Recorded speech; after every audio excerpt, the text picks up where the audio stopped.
आदरणीय principal sir, सम्मानित speaker, मुख्य वक्ता advocate Shri Neeraj Gogia sir, ICC president professor Priyanka Yadav ma'am, ICC vice president professor Rupam Soti ma'am, ICC conveyor Shri समय Singh Meena sir,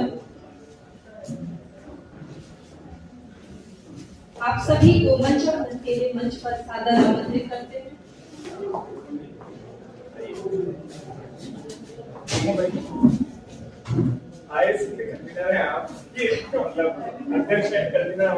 professor Rupam ma'am, professor Priyanka Yadav ma'am, Samay sir, आप सब मंच आमंत्रित करने की कृपा करें। साथ ही मैं प्रिंसिपल सर से आज के कार्यक्रम की अध्यक्षता करने के लिए अनुरोध करती हूँ और प्रोग्राम को आगे बढ़ाने के लिए आपकी अनुमति चाहती हूँ सर। Thank you sir.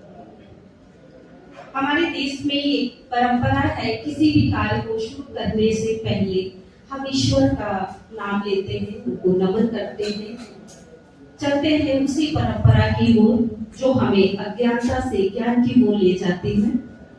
इस क्रम में अपने आज के अतिथि रूप में उपस्थित Shri Neeraj Gogia sir, principal sir, professor Priyanka Yadav ma'am, professor Rupam Soti ma'am और श्री समय सिंह मीना सर से मेरा निवेदन है, साथ ही और इस कार्यक्रम में उपस्थित समस्त सम्मानित शिक्षकों से भी मेरा अनुरोध है कि आप सभी मां सरस्वती की प्रतिमा पर माल्यार्पण कर दीप प्रज्वलित करने की कृपा करें। सादर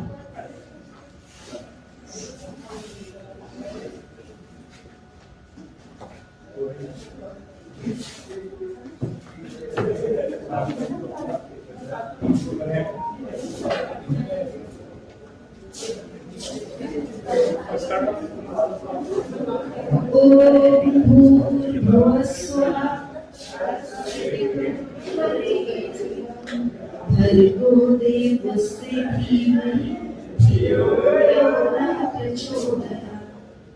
हमारी एक और बहुत सुंदर परंपरा अतिथि देवो भव को निभाते हुए हम सब प्रथम निवेदन करना चाहेंगे अपने महाविद्यालय के मुखिया प्रिंसिपल सर से। आज हमारे महाविद्यालय परिवार की ओर से मुख्य वक्ता के रूप में उपस्थित एडवोकेट श्री नीरज गोगिया सर को पुष्पगुच्छ से स्वागत और अभिनंदन करें।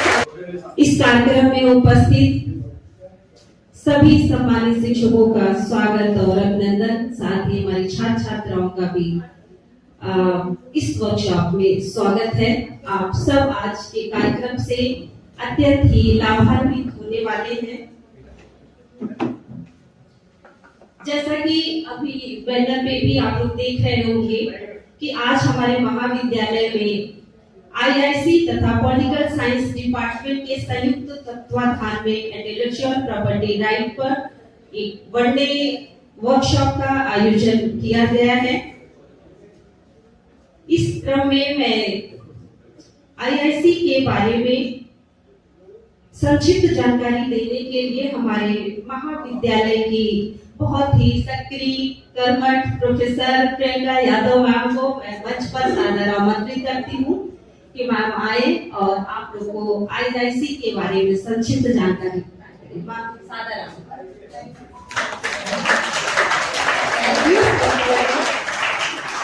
Very good morning to all of you.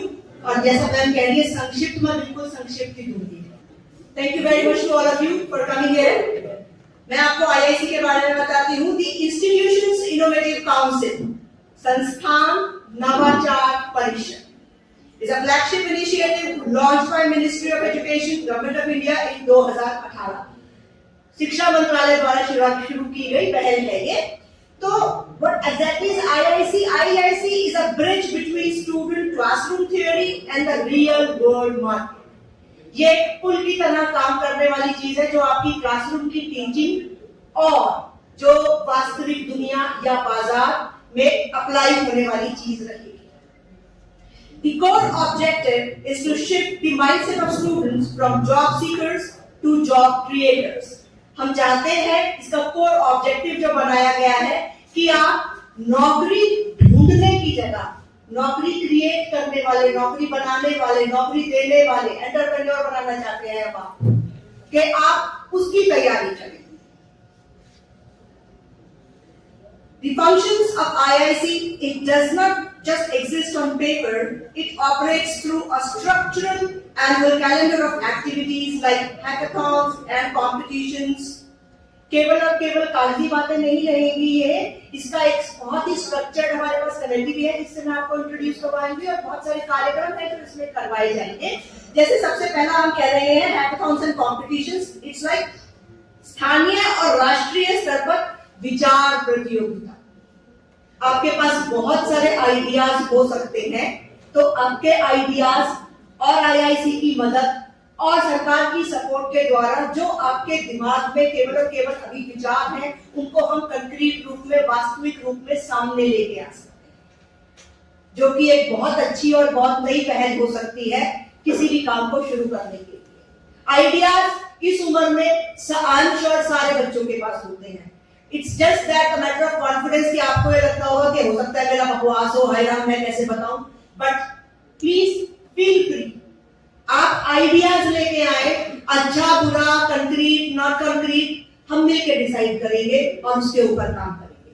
So it's like hackathon, competitions, workshops and seminars, जो जैसे करवा रहे हैं सेमिनार, मेंटरशिप, एक्सपोजर विजिट्स, ये सारी चीजें इसके तहत आपके साथ करवाई जाएंगी। तो मैं आपको इंट्रोड्यूस करवा दूं हमारे कॉलेज की आईआईसी से, जो उसमें मैं प्रेसिडेंट हूं।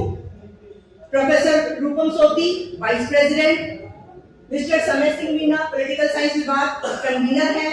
मेंबर हैं हमारे साथ डॉक्टर हर्षवर्धन, और research and development cell coordinator है doctor Richa Upadhyay.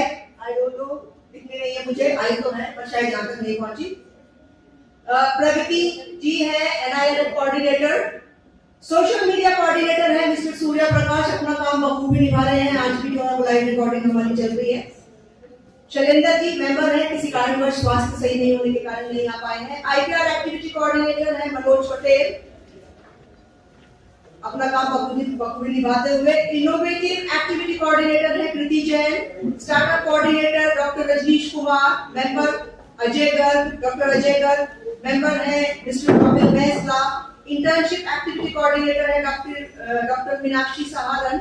Member from BCA है mister Vijay Kumar. Industry representative doctor Manorama, ये बाहर से बुलाए गए एक्सपर्ट है। और बैंक रिप्रेजेंटेटिव है एसबीआई के मैनेजर मिस्टर योगेंद्र कुमार। तो इन सबको मिला के इस कमेटी का गठन किया गया है, जिसका केवल और केवल उद्देश्य ये है कि आप लोगों के पास जो भी आइडियाज हो, उन्हें सरकार की मदद से हम इम्प्लीमेंट करके कुछ नया, कुछ अच्छा और कुछ बेहतरीन जो है वो क्रिएट कर सकें। अब ज्यादा समय ना लेते हुए मैं वापस माइक मैडम को दूंगी कि अपने कार्यक्रम को आगे बढ़ाएं। Thank you very much ma'am, and thank you all for listening. Thank you ma'am. हमारी छात्र छात्राएं आईआईसी टीम से परिचित हो चुकी है, तो आप लोग के मन में जब भी कोई आइडियाज आएगा तो आप पूरी टीम से कांटेक्ट कर सकते हैं। अब कार्यक्रम को आगे बढ़ाते हुए मैं आज के वर्कशॉप आयोजन के बैकबोन आईआईसी कन्वीनर तथा पॉलिटिकल साइंस डिपार्टमेंट के इंचार्ज श्री समय सिंह मीना सर को वर्कशॉप के थीम के इंट्रोडक्शन के लिए मंच पर आमंत्रित करती हूँ। सर आप सादर आमंत्रित हैं।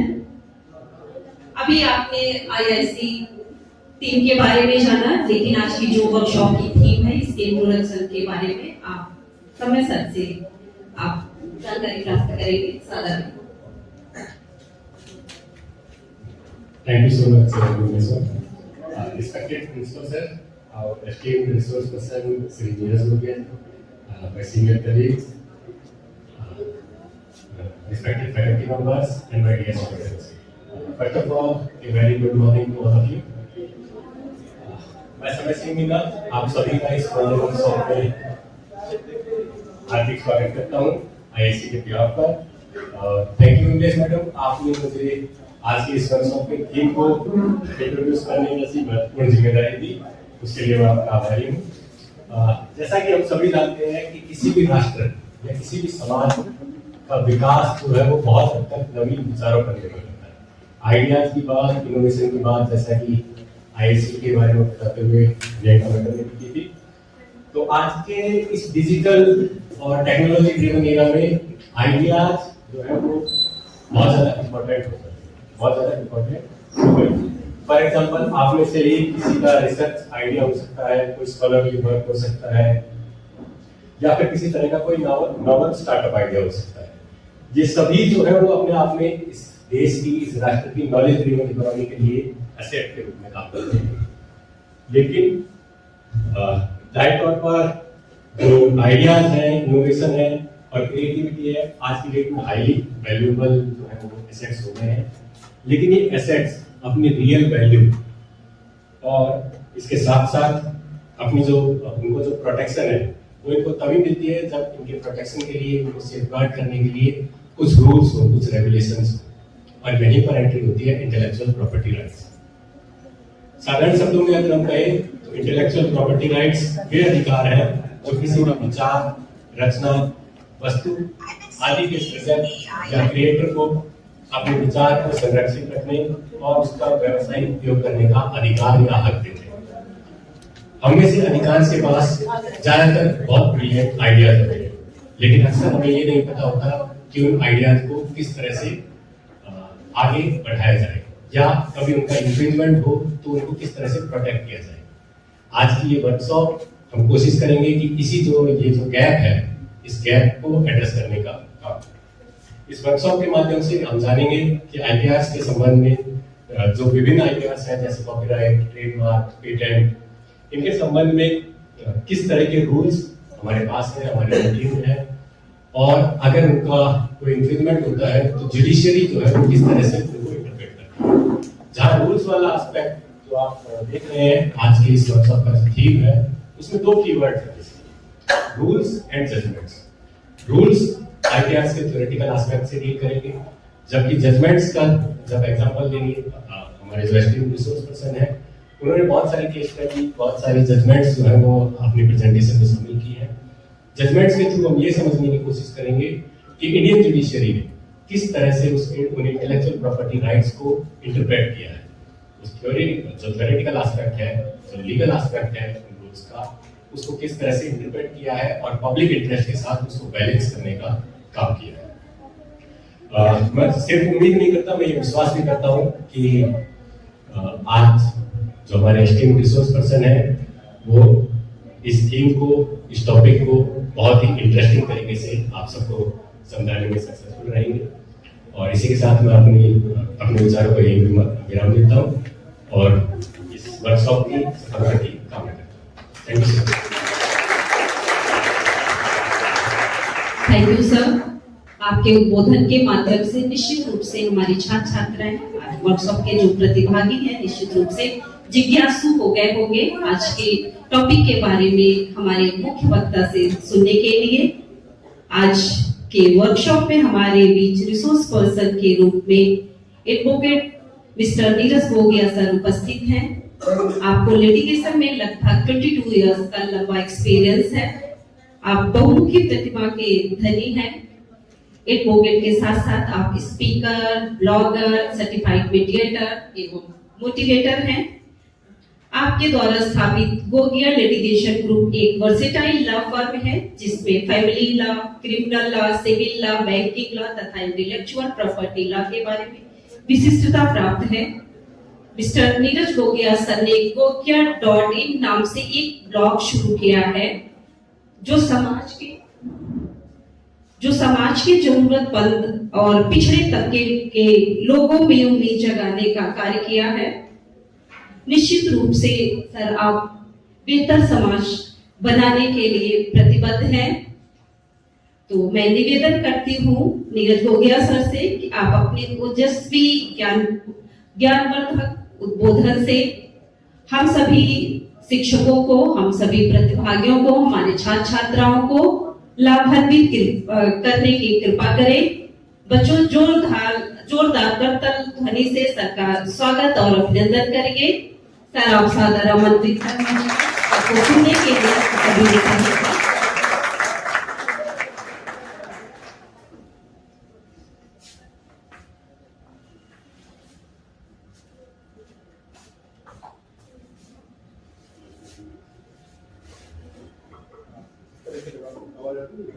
ये जो इंटेलेक्चुअल प्रॉपर्टी राइट्स की फील्ड है, ये इसमें मुझे बहुत साल हो गए और ये अपने आप में बड़ी इंटरेस्टिंग फील्ड है। कोई भी न्यू लॉ ग्रेजुएट होता है, कोई बच्चा होता है, वो चाहता है मैं IPR में आ जाऊँ, IPR की प्रैक्टिस करूँ।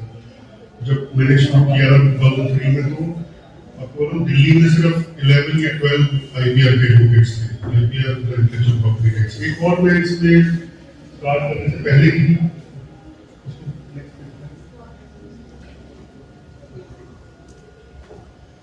एक और में स्टार्ट करने से पहले आपको बता दूं, जो मिसकंसेप्शन था आइडियाज के बारे में। आइडिया आपका नया है तो आप उसे रजिस्टर कराना चाहेंगे, लेकिन गवर्नमेंट का जो फोकस है वो है पेटेंट।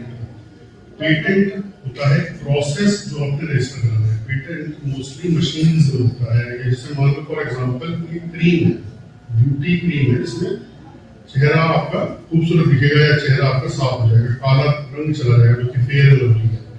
तो वो फेयर एंड लवली क्रीम कैसे बनती है, क्या क्या प्रोडक्ट उसमें डलते हैं, फिर उससे वो क्या निकल के आता है, उसका पेटेंट होता है। आइडिया आपको आ गया तो उसका कॉपीराइट हो सकता है। जैसे मान लो आपने कोई पोएम लिखी, वो कॉपीराइट में आएगा। कोई आपने कोई बुक लिखनी है तो कॉपीराइट में आएगा, पेटेंट में नहीं आएगा। पेटेंट, कॉपीराइट, ट्रेडमार्क तीनों डिफरेंट चीजें हैं। पेटेंट लिमिटेड टाइम के लिए होता है, सब मैं बताऊंगा, धीरे हम आगे बात करेंगे। पेटेंट जो है वो लिमिटेड टाइम के लिए होता है। ट्रेडमार्क हमेशा रहता है, मतलब आपके पापा ने कराया तो आपके बच्चे, उनके बच्चे भी उसे यूज कर सकते हैं, रिन्यूअल कराना पड़ता है उसका। कॉपीराइट भी लिमिटेड टाइम के लिए होता है, वो आगे आएगा। तो बेसिकली जो आइडिया वाली बात हो रही है वो कॉपीराइट के लिए कि पेटेंट कराना अपने आप में डिफिकल्ट चीज है। कोई मशीन है, एक प्रोसेस है, ये मशीन ये करती है तो ये रिजल्ट आता है, वो आप अप्लाई कर सकते हैं। गवर्नमेंट ने फीस सिर्फ 1600 रुपए कर दी है। तो गवर्नमेंट चाहती है बच्चे कुछ नया बनाए, पर उसके लिए नॉवेल्टी चाहिए। नॉवेल्टी यानी वो बिल्कुल फ्रेश आइडिया हो, कहीं भी यूज ना हुआ हो। क्योंकि अगर कोई फॉरेन से आ गया, यानी कोई बैठा हुआ हंगरी में, यूरोपियन कंट्रीज में, उसको पता चलता है कि पेटेंट अप्लाई हुआ है पर ये चीज तो मैं यूज कर रहा था, अभी कॉपी हो गया है, तो यहाँ पे आकर आपका पेटेंट को कैंसिल कर सकता है। कोई भी IPR, trademark, copyright, patent, design या ज्योग्राफिकल इंडिकेशंस रजिस्टर होने के बाद कैंसिल भी हो सकता है कोर्ट के थ्रू। भाई मान लीजिए कि अमेरिका में बैठा एक बंदा है, उसने कहा यार ये जो कॉपीराइट है, ये जो ये पोएम है, ये तो मैंने लिखी थी इंग्लिश में, इसने हिंदी में अपने नाम पे रजिस्टर करा दी, कॉपीराइट करा दी, ये किताब ही कर दी इसने, वो आगे केस कर देगा आपके ऊपर। इंटेलेक्चुअल प्रॉपर्टी क्या होती है, यहाँ पे इंग्लिश में लिखा है, मैं आपको हिंदी पढ़ाऊंगा ताकि सब बच्चों को समझ में आए। इंटेलेक्चुअल प्रॉपर्टी किसी ने बताया, आपके पास कोई आइडिया है, अगर आप उसको रजिस्टर करा सकते हैं for limited period of time, आप उसका ओनर बन जाते हैं। ऐसा है कि पापा ने मेरी प्रॉपर्टी रजिस्टर कराई, मेरे नाम पे, तो वो मेरी होगी, फिर मैं आगे किसी और को बेच सकता हूँ। ये प्योरली ट्रेडमार्क पर लागू होता है, ठीक है। अब आप बड़ा सिंपल लैंग्वेज में देखेंगे, इन्वेंशन इज अ पेटेंट, और सॉन्ग और या बुक आपने कुछ कराया तो वो कॉपीराइट है। ब्रांड, लोगो, ट्रेडमार्क है, या कुछ सीक्रेट रेसिपी है, जैसे कोका कोला की सीक्रेट रेसिपी की कोका कोला कैसे बनता है, वो रजिस्टर नहीं हो सकता, वो सीक्रेट रेसिपी आप अपने पास उसे रख सकते हैं। क्या क्या IP टाइप्स होते हैं, पहला जैसे मैं आपको बता रहा था, तो पेटेंट होता है, दूसरा कॉपीराइट होता है, तीसरा ट्रेडमार्क होता है, और ट्रेड सीक्रेट जितना होता है। ट्रेड सीक्रेट में रजिस्ट्रेशन की जरूरत नहीं होती। और इंडस्ट्रियल डिजाइन मतलब कि किसी बॉटल का डिजाइन रजिस्टर करना चाहते हैं, डिस्टिलरी अपनी बॉटल का डिजाइन करना चाहती है, या कोई और किसी चीज का चेयर का डिजाइन, जैसे मैंने अपने क्लाइंट के लिए चेयर अप्लाई कर दी, क्या था वो ऊपर की चेयर बनाता था। चेयर क्या थी, उनके ना चेयर के लेग्स नहीं होते, सिर्फ पीठ होती है। तो आप अमेज़न पे देखोगे आपको मिलती है, बहुत सारे लोग ऐसे चेयर बना रहे हैं, तो उसका डिजाइन हमने अप्लाई किया था, वो रजिस्टर हुआ था। सिर्फ उसकी लेग्स नहीं होंगी, योगा में बहुत देर तक बैठना चाहे वो पीठ में दर्द नहीं होगा उसको। वो डिजाइन हमने अप्लाई किया था। डिजाइन का जो ऑफिसर वो कैलकाटा में ही, सिर्फ डिजाइन का अलग है, बाकी सबका अब दिल्ली में।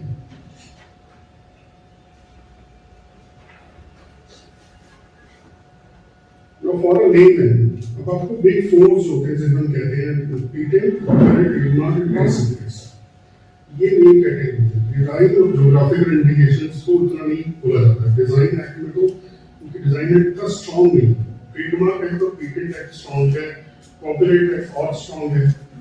देखिए जैसे मैं बता रहा, कॉपीराइट में आप क्रिमिनल रेट कर सकते हैं, सेक्शन 63 के अंदर वो बंदा अरेस्ट भी हो सकता है, और क्योंकि व्हाइट कॉलर क्राइम में इतना नहीं होता। पर सिविल केस में क्या हो गया है कि कमर्शियल कोर्ट्स बन गए हैं ऑल ओवर इंडिया। हमारे गाजियाबाद का कमर्शियल कोर्ट नोएडा में पड़ता है, दिल्ली में हर कोर्ट में कमर्शियल हो गया, डिस्ट्रिक्ट कोर्ट में, और दिल्ली हाई कोर्ट में ओरिजिनल डिवीजन है। इसमें ट्रेडमार्क के, कॉपीराइट के, पेटेंट के सूट फाइल होते हैं। जैसे कि मान लो कि मेरा पेटेंट वायलेट कर रहा है, जैसे मैंने अपना पेटेंट रजिस्टर करा लिया, दूसरा बंदा सेम बना रहा है तो उस पर केस कर सकता हूँ। ट्रेडमार्क में भी यही है। ट्रेडमार्क में जैसे अभी हम आपको गाजियाबाद का एग्जाम्पल देते हैं, एक मधुरिमा वाली दुकान है जो कि घंटाघर में पड़ती है, मधुरिमा बेकरी, बचपन से देख रहा हूँ। क्या हुआ, दोनों उनके बड़े मर रहे, बड़े चले गए, तो लड़के आपस में लड़ने लगे, तो दिल्ली हाईकोर्ट में ही केस फाइल हुआ। तो एक चला रहा है जुगल बेकरी के नाम से, एक चला रहा है मधुरिमा के नाम से, वो कोई मधुरिमा वाले थे, वो आपस में उनका सेटलमेंट हो गया।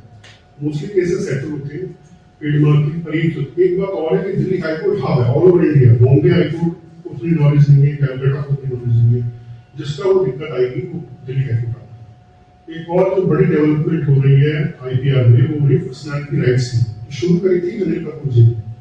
अनिल कपूर जी ने दिल्ली हाईकोर्ट में केस फाइल किया कि मेरा जो नाम है और मेरे जो डायलॉग्स हैं वो, और जो अलग अलग लोग यूज कर रहे हैं, फेमस डायलॉग है झकास, अगर आपने सुना होगा, तो उन्होंने वो दिल्ली हाईकोर्ट में पर्सनैलिटी राइट्स में फाइल किया केस, और अब कोई भी उनकी इजाजत के बगैर झकास यूज नहीं कर सकता। मैं जो बोल रहा हूँ ताकि बच्चों को थोड़ा फ्लो, बच्चों को समझ में आए। कौन बनेगा करोड़पति में आपने देखा होगा, जब कृष्णा अर्जुन आया था तो उसे एक बात बोली थी, बार बार पेटेंट बोले जाता था, वो गलत बोल रहा था, वो एक्चुअली पेटेंट नहीं, पर्सनैलिटी राइट्स से रिलेटेड था। अमिताभ बच्चन जी ने पर्सनैलिटी राइट्स, अमिताभ बच्चन, आराध्या बच्चन, ऐश्वर्या राय बच्चन, अभिषेक बच्चन, सबने दिल्ली हाईकोर्ट से पर्सनैलिटी राइट्स में अपना ले रखा है कि कोई भी उनकी इजाजत के बगैर उनका एक्ट नहीं कर सकता, उनका कोई डायलॉग नहीं यूज कर सकता। तो वही वो कौन बनेगा करोड़पति में बोल रहा था कृष्णा अर्जुन कि मैं यूज नहीं कर सकता। जैकी श्रॉफ ने नहीं रखा है, सिर्फ जैकी श्रॉफ का एक्ट करता है। पहले आप देखते होंगे वो अमिताभ बच्चन बन के घूमते रहते थे, उनकी डायलॉग बोलते थे, अब नहीं बोलते, क्योंकि उन्होंने वो केस कर दिया अगर वो पैसे कमा रहा है उस एक्ट से।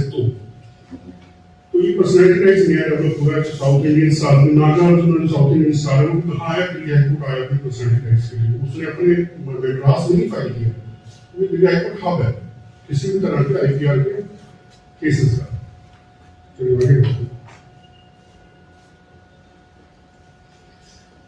थोड़ा बेसिक पे चलते हैं। What is a patent? Patent is an exclusive right granted by the government for your invention. Invention जैसे कि मैंने शुरू में बताया, इन्वेंशन शुड बी नॉवल, बिल्कुल नया होना चाहिए। कॉपी होगा तो रजिस्टर करा दो, खुश हो लो, कोई भी आगे कैसे होगा। आप बिजनेस को डेवलप ही नहीं कर पाओगे। आपने मशीन बनाई, आपने आगे किसी इंडस्ट्रीज को भेज दिया, ठीक है, इंडस्ट्रीज बनाएगा, उसमें केस हो जाएगा, कहीं कॉपी कर रहे हो, कहेगा ऑथर बनाने वाला तो पेटेंट का ये था, तो आपको भी नाम आ जाएगा केस, फिर उसको कैंसिल हो जाता है, कोई फायदा नहीं होता। तो नकली डुप्लीकेट किसी की कॉपी किया वो करेंगे कि रजिस्टर भी करा लेंगे, तो भी कोई फायदा नहीं होगा। अब जैसे कि बताया कि इस वक्त उन्हें कुंडी है।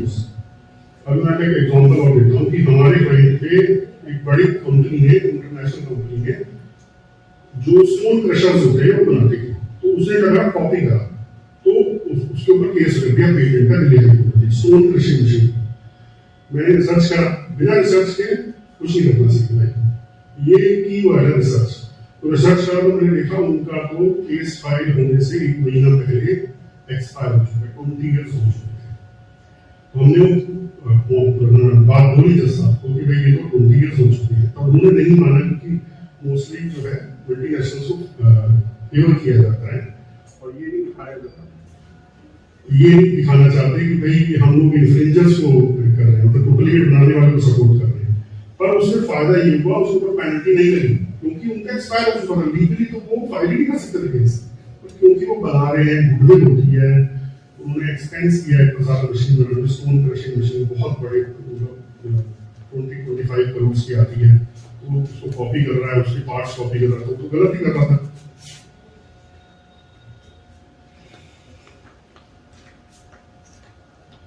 तो अभी सवाल जैसे मैंने उठाया था, भाई आप वो काज कैसे लेंगे, आपने कुछ बना दिया। देखिए गवर्नमेंट इतना खर्चा नहीं करती, 500 रुपये कॉपीराइट की एप्लीकेशन फाइल हो सकती है, अगर आप खुद करना चाहें, जेन्युइन है।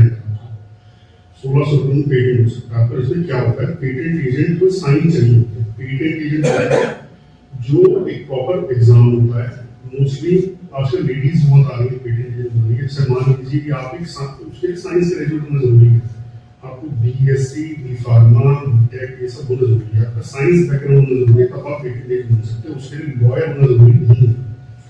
आजकल क्या हो गया, इसकी लेडीज है, उनके नौकरी के लिए बच्चों के बाद वो करियर स्टार्ट करना चाहते हैं, तो वो पेटेंट एजेंट का एग्जाम देकर पेटेंट एजेंट बनता है। उसका ये फायदा होता है उनको कि अब पेटेंट एजेंट की सिग्नेचर चाहिए ही चाहिए। जैसे और अगर आप सुप्रीम कोर्ट जाएंगे तो एडवोकेट ऑन रिकॉर्ड पोस्ट होती है, उसका भी एग्जाम होता है। सुप्रीम कोर्ट में सिर्फ सुप्रीम कोर्ट में कोई फाइल करना होता है कि उसके साइन चाहिए होते हैं, फिर कोई आदमी पे हो सकता है। वैसे ही पेटेंट एजेंट के सिग्नेचर चाहिए अगर पेटेंट आपने अप्लाई करना। क्या होता है, बड़ा ब्रेकअप लेते हैं कि 1600 रुपये आपकी फीस है, 3-4-5 हज़ार रुपये और लगेंगे, क्योंकि आप सारे पेपर्स देंगे तो बहुत डिटेल में बताना पड़ता है क्या है क्या चीज़ है, फिर आप सारी सिग्नेचर देंगे। पेटेंट एजेंट की 30-40,000 रुपये होती है, जो कि जैसे मैंने बताया कि आप जैसे लेडी है उसने स्टार्टअप कर रही है, तो आप उससे बात करें, हो सकता है और भी कम कर, तो डिपेंड करता है पेटेंट एजेंट क्या लेता है, उसमें लॉयर का कोई लेना देना नहीं, कोई एडवोकेट की कोई जरूरत नहीं है। तो आपका मिनिमम खर्चा मेरे हिसाब से 8-10 हज़ार रुपये हो जाएगा। पर अगर आप एक चीज बनाएंगे तो इतने पैसे तो आपको रखने पड़ेंगे। दूसरा ऐसे ट्रेडमार्क पे आते हैं, 4500 रुपीज फीस है ऑनलाइन अप्लाई करने की ट्रेडमार्क, कॉपीराइट की और कम है।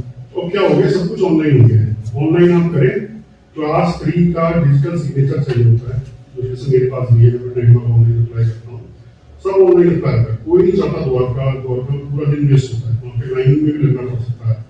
ऑनलाइन कोई लाइन में लगना, अपना अकाउंट बनाइए, सारी डिटेल्स आ गई, डिजिटल सिग्नेचर का आपको सर्टिफिकेट देना है, जैसे ई मुद्रा है वो बेचती है और भी डिफरेंट कंपनी बेचती है, तो ले लीजिए और अपना अप्लाई कर दीजिए। जो बेसिक सिग्नेचर चाहिए उन लोगों के आप दे दीजिए। पेटेंट एजेंट का चाहिए, सब ट्रेडमार्क अप्लाई कर दें तो आपको ट्रेडमार्क एजेंट का चाहिए, एडवोकेट का चाहिए, उसमें ट्रेडमार्क अप्लाई करने के एडवोकेट साइन कर सकता है। क्योंकि जरूरत क्या होती है, इसमें लॉ कहाँ से है, कोई वकील की जरूरत क्यों पड़ती, इससे पढ़े पेटेंट आपने अप्लाई किया और सामने कोई प्रॉब्लम आ गई, उसका रिप्लाई लीगली को बंदा चाहिए, तो लीगली रिप्लाई चाहिए। एडवोकेट ट्रेडमार्क तो प्रॉपर ट्रेडमार्क ऑफिस में केस चलता है, हियरिंग होती है, पेटेंट में केस बताऊंगा क्या क्या बेसिक स्टेप्स होते हैं पेटेंट फाइल करने के लिए। It must be new, must be useful, industrial application होनी चाहिए।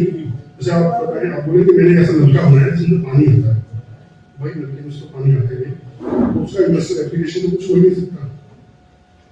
और कोई ऑब्वियस नहीं है, जैसे मैंने नलके वाला एग्जांपल दिया, कुछ इन्वेंटिव होना चाहिए, ऑब्वियस स्टेप्स नहीं होने चाहिए, तो टेक्निकल सॉल्यूशन होना चाहिए प्रॉब्लम का, तभी तो सेलेक्ट होगा, नहीं तो आपको कोई फायदा नहीं होगा उसका। कैसे अप्लाई करते हैं, सबसे इंपॉर्टेंट चीज होती है, चाहे ट्रेडमार्क कर लो, पेटेंट कर लो, कॉपीराइट कर लो, सर्च कर लो। पहले सर्च करना पड़ता है कि पहले से किसी का नहीं है। जैसे मैंने बताया, दिन कोई दूसरे देश से आकर भी आपके प्रॉब्लम क्रिएट कर सकता है, आपका रजिस्ट्रेशन। पेटेंट में को आप जब सर्च करोगे दूसरे को पता नहीं चलेगा, वो अप्लाई करने के बाद ही वो आपको ऑब्जेक्ट करेगा, अप्लाई करने के बाद वो कुछ परेशानी क्रिएट करेगा। इट्स बेटर कि सर्च करें, जितना भी अवेलेबल हो, आप किसी एक्सपर्ट के पास जाइए, आपको नहीं पता पर सर्च करवाओ। ये नहीं खर्चा कर दिया उसके बाद वो कह रहा है कि तुम ऑलरेडी किसी का अप्लाई है।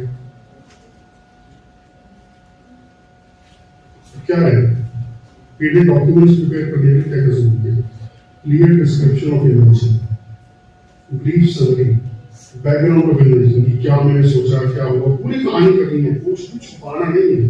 कि नहीं, ड्राइंग से फ्लो चार्ट्स होते हैं, ये स्टेप से आप लोग साइंस के बच्चे होंगे तो वो कर सकते हैं कि फ्लो चार्ट्स में क्या क्या करके फाइनली आए कहाँ आए दिस आउटकम। पूरा साइंटिफिक चीज है, इसीलिए पेटेंट एजेंट को साइंस का बैकग्राउंड बोला गया। 2003 से शुरू हुआ। 2003 के टाइम पे जब मैंने ज्वाइन किया था तब पेटेंट के एजेंट एक एडवोकेट बन सकता था, उसको एग्जाम में ही पास करना था। था। 2003 से गवर्नमेंट ने ये शुरू किया कि पेटेंट साइंस बैकग्राउंड का एग्जाम होना चाहिए ताकि उनको जो बेसिक साइंटिफिक डिस्कवरी की चीजें हैं वो पता हो। डिस्क्रिप्शन होना चाहिए। जैसे अभी मैंने सवाल उठाया 4 लोग हैं, तो ये क्लेम्स है, ये 4 लोगों ने मिलकर बनाया है। ये क्लेम कौन कर रहा है? पेटेंट मैनेजर, तो वो क्लेम वहां पे आता है, वहां 4 लोगों के नाम आते हैं, उनका आता है। जरूरत नहीं है कि आप 4 लोगों का नाम ले, थोड़ा बैठ के हिम्मत करें, जब आपने कुछ चीज बना ली है थोड़ा रिसर्च करें, थोड़ा जाओ इधर उधर जाओ, के खाओ, पता चल जाएगा। और सबसे इम्पोर्टेंट चीज, हमारे जमाने में 2003 में मेरे पास एक छोटा सा फोन आया था, अब वो नहीं है। गूगल अवेलेबल है, एआई आ गया है, सारी दुनिया आपके फोन में। जस्ट नीड अ स्मार्टफोन और थोड़ा सा रिसर्च करने की कैपेबिलिटी उठाओ, हिम्मत करो, कुछ नहीं। हमारे टाइम में सब नहीं था। हम लोगों ने, आज आप मेट्रो से जा सकते हो दिल्ली, हम लोग तो बस में चढ़ करके जाते थे, शिवाजी स्टेडियम उतरते थे। ट्रेन से तो आप आदमी जाते हैं, तो ये होता है आप इजी हो गए हैं। आज की डेट में सिर्फ एक चीज की कमी है, फोकस की, और कुछ कम नहीं है। ना आदमी का पैसे कम, जो कहता है पैसे कम नहीं कम, आप देखिए है आपके पास, सिर्फ फोकस की कमी है। आज मैं बच्चों को प्रेफर कर रहा हूँ कि आज की डेट में सक्सेसफुल होना बहुत आसान है। सब लोग मोबाइल में लगे पड़े हैं, सब लोग अपना टाइम यूज कर रहे हैं। एक बंदा जो फोकस के साथ अपने लाइन पर लग जाए वो आगे बढ़ सकता है, बहुत आसान है आगे बढ़ना, क्योंकि किसी का ध्यान ही नहीं तो भटके पड़े। एप्लीकेशन फॉर्म होता है, फॉर्म होता है उसमें, तो आपने क्या करना है, ऑफलाइन जाएंगे, पेटेंट ऑफिस जाएंगे तो आपका दिल्ली में फिजिकली आप जमा कर सकते हैं, ऑनलाइन भी कर सकते हैं। पेटेंट एग्जामिनर क्या करेगा? पेटेंट एग्जामिनर हो, ट्रेडमार्क एग्जामिनर हो, कॉपीराइट वाला हो, सब लोग पहले आपकी एप्लीकेशन को चेक करेंगे अपने हिसाब से, अपने लेवल पर। वो बहुत समझदार लोग नहीं होते, उनसे भी गलती हो सकती है। उन्होंने गलती से आपका ट्रेडमार्क, पेटेंट या कॉपीराइट रजिस्टर कर दिया, उसके बाद केस हो गया, तो वो आपका बोलते हैं क्योंकि बेईमानी आपने करी, उसकी जिम्मेदारी नहीं है। तो ऑब्जेक्शन रेज करेंगे, एग्जामिनेशन रिपोर्ट आती है, हर कुछ नहीं आती, हर चीज में आती है, ट्रेडमार्क कॉपीराइट सब में एग्जामिनेशन रिपोर्ट आती है, उसका रिप्लाई करेंगे। आपको पेटेंट एजेंट चाहिए तो लीगली रिप्लाई करेगा आपके इनपुट्स के साथ। और हर चीज की टाइम लिमिट होती है। आईवीआर ऑफिस में 30 डेज में, 45 डेज में आपने रिप्लाई करना है। अगर सब कुछ मिल जाता तो पेटेंट मिल जाता, बताइए, उसके बाद आप बिजनेस कर सकते हैं, या बिजनेस को या आईडिया बेच सकते हैं। और रिन्यूअल्स कराने होते हैं।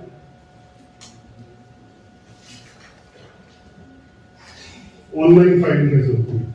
ऑनलाइन पेटेंट फाइलिंग में आप अपना ऑफिशियली ऑनलाइन फीचर कर देंगे कि सारी रिक्वायरमेंट्स है 24 आवर। आप सैटरडे संडे किसी भी दिन छुट्टी वाले दिन, गवर्नमेंट हॉलीडे वाले 15 अगस्त 26 जनवरी को माने तो आप अप्लाई कर सकते हैं, और इमीडिएटली नंबर आ जाता है, आपका नंबर है, उसे बताते हैं कैसे आपको जमा कराएं। बहुत सेफ है, मैं रेगुलरली करता हूँ, कोई दिक्कत नहीं है। कोई आपका इमीडिएट पैसे जमा करा दिए, डूब जाएंगे, उन्हीं में गवर्नमेंट में फटाफट आ जाता है। और डिजिटल सिग्नेचर्स है, आपको क्लास 3 के मैंने बताया, और आप कभी भी अपनी एप्लीकेशन का स्टेटस ऑनलाइन कर सकते हैं।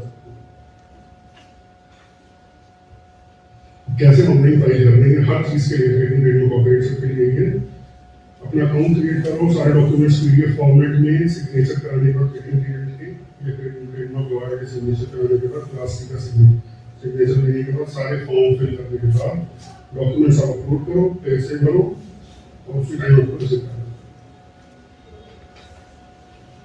अब क्या आप पता लगाते हैं कि क्या क्या चीजें जो इन्वेंशन है, क्या क्या पेटेंटेबल नहीं है।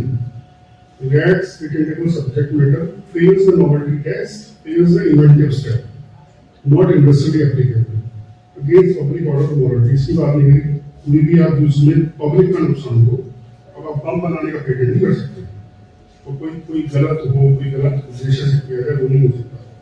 और अगर आपने कोई बात नहीं बताई, सफिशिएंट डिस्क्लोजर, कोई बात है जो आपको पता है जो आप नहीं बता रहे हैं, वो बाद में पता चलेगी तो रिजेक्ट कर देंगे। प्रायर सीक्रेट यूज, कोई भी यूज ना हो, ये सबसे सारा आईपीआर का फोकस है ना। अगर आईपीआर को सिर्फ एक वर्ड में या 2 वर्ड्स में समझाया जा सकता है, प्रायर यूज, कोई प्रायर यूज पेटेंट का कर रहा है, कोई प्रायर यूज ट्रेडमार्क का कर रहा है, कोई कॉपीराइट कर रहा है, वो अगर कर रहा है वो प्रूव होता है, तो आपका कोई फायदा नहीं है उसको अप्लाई करने का या उसे अपना बोलने का, अगर कोई प्रूव कर पाता है। तो कोई कैसे प्रूव करेगा? सोचो, डॉक्यूमेंट्स वो दिखाएगा कि देखो मेरा आर्टिकल अमेरिका में 2003 में छप गया था इस प्रोडक्ट से रिलेटेड, तो ये पेटेंट का 2019 में कैसे अप्लाई कर रहा है, नहीं हो सकता। ट्रेडमार्क तो सबसे इंटरेस्टिंग फील्ड है। ट्रेडमार्क पे अगर मामला कहोगे क्या क्या है वो आएंगे उसको रेजमेंट्स में आएंगे, क्योंकि ट्रेडमार्क बड़ा इंटरेस्टिंग है। ट्रेडमार्क में ना आप कॉपी करते हैं, जैसे मान लो कि अग्रवाल सुमित भंडार है, बड़ा फेमस है हर जगह, उनका भी केस हुआ है, सेम नाम नहीं यूज कर सकते आप किसी भी चीज का, वो ट्रेडमार्क है।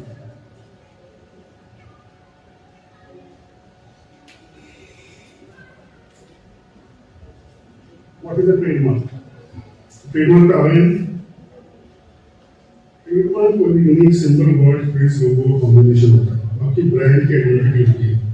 फेमस ट्रेडमार्क्स कौन से हैं? नाइकी, एडिडास, बहुत कॉपी होता है इनका, अलग अलग प्रोडक्ट्स होते हैं, खाने के होते हैं। जैसे केसर में डिस्कस करूंगा, क्या हुआ था केसर को सरदार बख्श करके किसी ने बना दिया था, वो आगे डिस्कस करते हैं।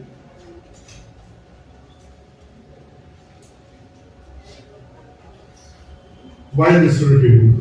Legal protection against copycats, exclusive rights to use the mark nationwide, ability to use R symbol. R symbol क्या होता है? वो अप्लाई करते हो ट्रेडमार्क तो टीए यूज कर सकते हो अपने ट्रेडमार्क के साइड में छोटा सा, और जब वो रजिस्टर हो जाता है तो आर यूज कर सकते हो। वो रजिस्ट्रेशन का आर होता है, और आपकी बिजनेस की एसेट वैल्यू होती है। फेमस ट्रेडमार्क जैसे कि इंटरनेशनल क्या हुआ था, जब बहुत साल पहले जब हमारी गवर्नमेंट ने इकोनॉमिक क्या कहते हैं सबको मतलब बाहर से बुलाया था कि आप हमारे देश में इन्वेस्टमेंट करिए, तो बहुत सारी कंपनीज आ गई। जैसे कि हमारे जमाने में जब छोटे थे तो ना टीवी पे कुछ नहीं आता था, वो चित्रकार आता था। कुछ टाइम बाद मैं क्लास 9 से 10 था तो एमटीवी आने लग गया, तो उस जमाने की बात है। एमटीवी आया तो सारी कंपनीज आई, नाइकी, एडिडास। आज आप देखेंगे सब जगह इंटरनेशनल कंपनी है और उनके कॉपी भी होते हैं।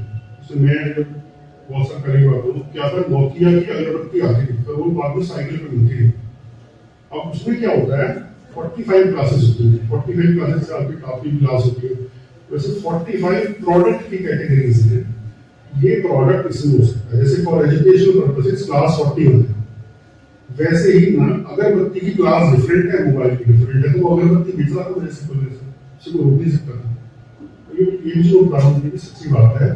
सैमसंग जब आया, सैमसंग का फोन सबके पास है, सैमसंग जब आया तो करोड़ बाग में दिल्ली में सैमसंग इलेक्ट्रॉनिक्स नाम से दुकान थी, वो पहली बार आया था इंडिया, क्योंकि उस सैमसंग इलेक्ट्रॉनिक्स वाले का रजिस्टर था ट्रेडमार्क। तो सैमसंग कंपनी जो बिलियन डॉलर कंपनी है उसको एनओसी देना पड़ा, एनओसी देना पड़ा कि मैं इसको रजिस्टर करा सकता हूँ। रजिस्टर करा लिया उन्होंने, उसे एनओसी देकर, और उसके बाद उसी पे केस कर दिया कि इंटरनेशनल हम लोग पहले से यूज करते हैं इसको। वो अपनी उनकी, और ऑब्वियसली उसने सैमसंग इलेक्ट्रॉनिक्स उसे कोरियन साउथ कोरिया के में वहां से कॉपी करके क्या किया, तो उसको बंद करना पड़ा उन्होंने।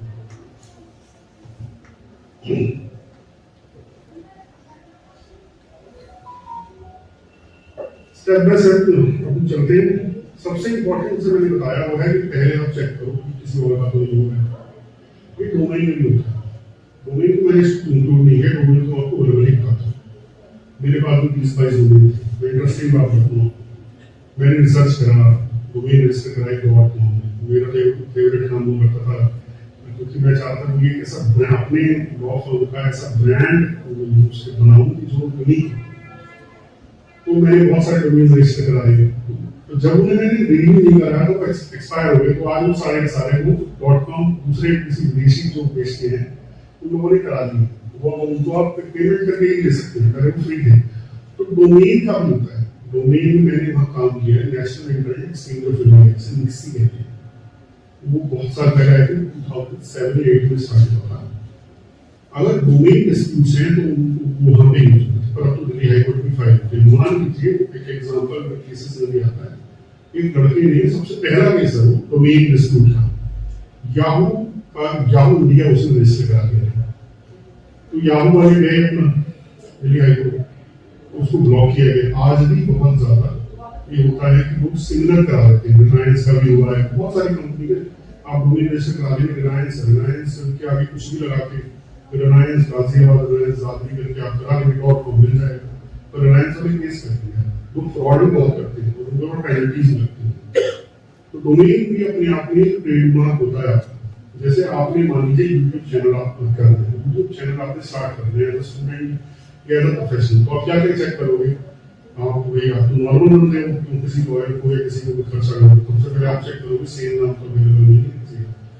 यूट्यूब पे चैनल स्टार्ट करने से पहले आप अपने डोमेन को .com में तो बहुत अच्छी बात है, .in तो अवेलेबल है तो वो भी चल जाएगा। कि आपके इंटेंशन बुरे नहीं है, आपने .in रजिस्टर करा लिया, फिर आप अपने यूट्यूब पे चैनल स्टार्ट करोगे।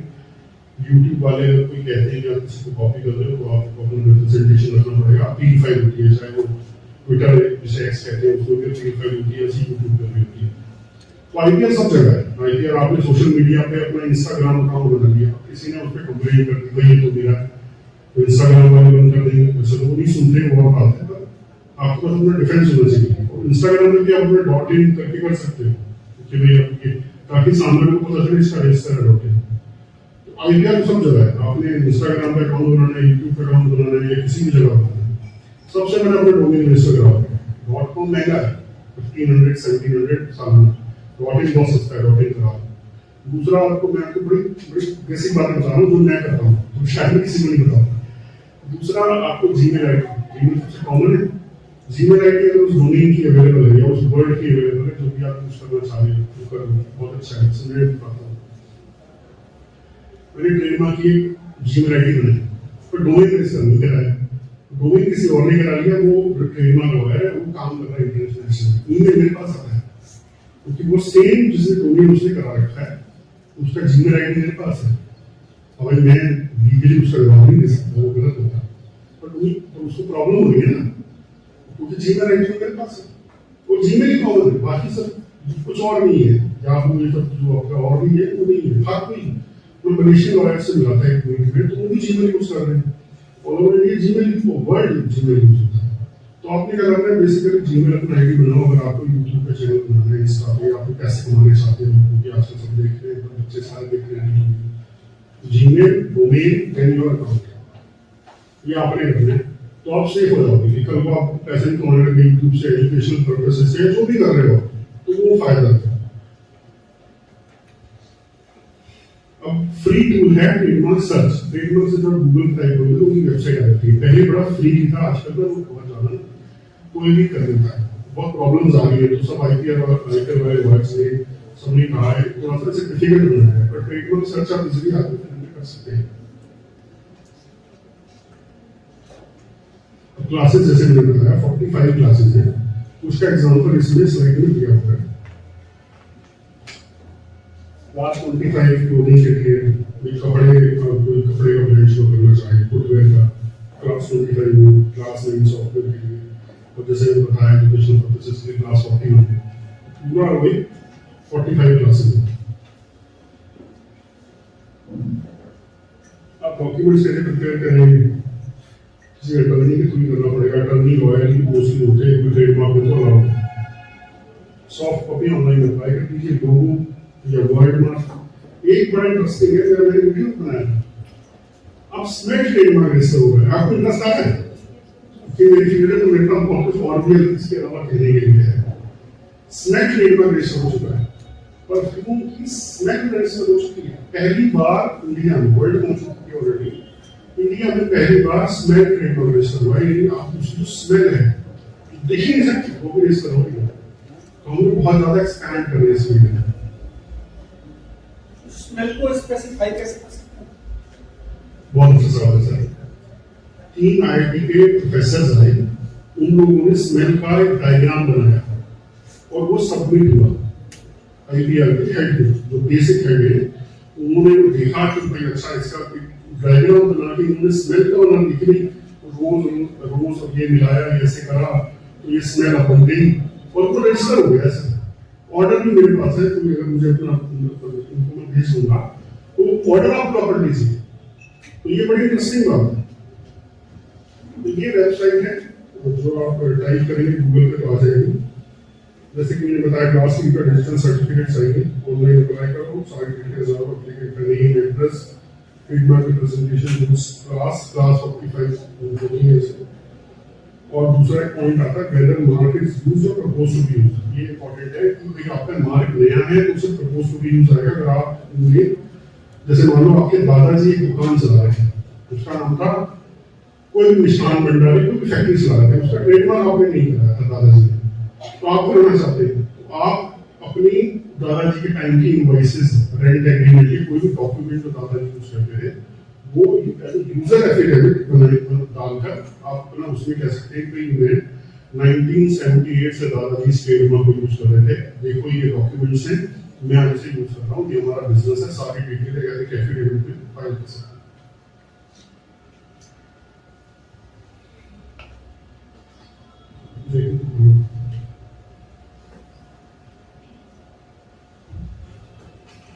जैसे मिलता है 4500 पर क्लास है, नॉर्मल इंडिविजुअल पे हमारे जैसे भी कोई बड़ी कंपनी है तो उसका नहीं था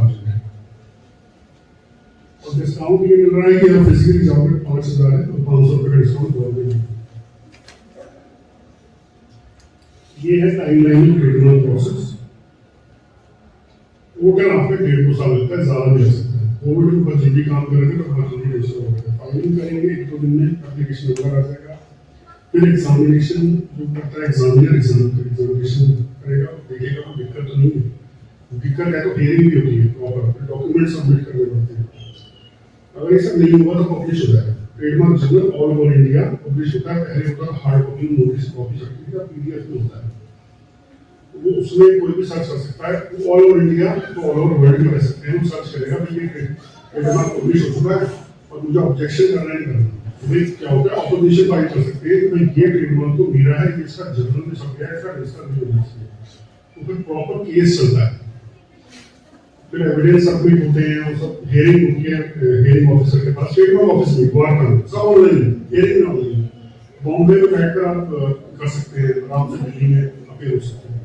आज की डेट में मैं आपको बताता हूँ, जैसे दिल्ली हाईकोर्ट में मेरा केस लगा है तो मुझे दिल्ली हाईकोर्ट से जरूरत नहीं, 1.5 घंटे का रास्ता गाजियाबाद से, एक ऑनलाइन लिंक्स होते हैं, वहां से अटेंड करूंगा और वो केस अपना कर सकता हूँ। यहाँ तक कि पूरे डॉक्यूमेंट और दिल्ली के यहाँ पर ऑनलाइन की फैसिलिटी अवेलेबल है, बाकी देश की तरह नहीं है। मैंने पंजाब में अपील होने की कोशिश करी डिस्ट्रिक्ट कोर्ट में तो उन्होंने अलाउ ही नहीं की, पर दिल्ली में ये फैसिलिटी दिल्ली हाईकोर्ट के ऑर्डर के बाद से बंद नहीं हुई है 2020 से।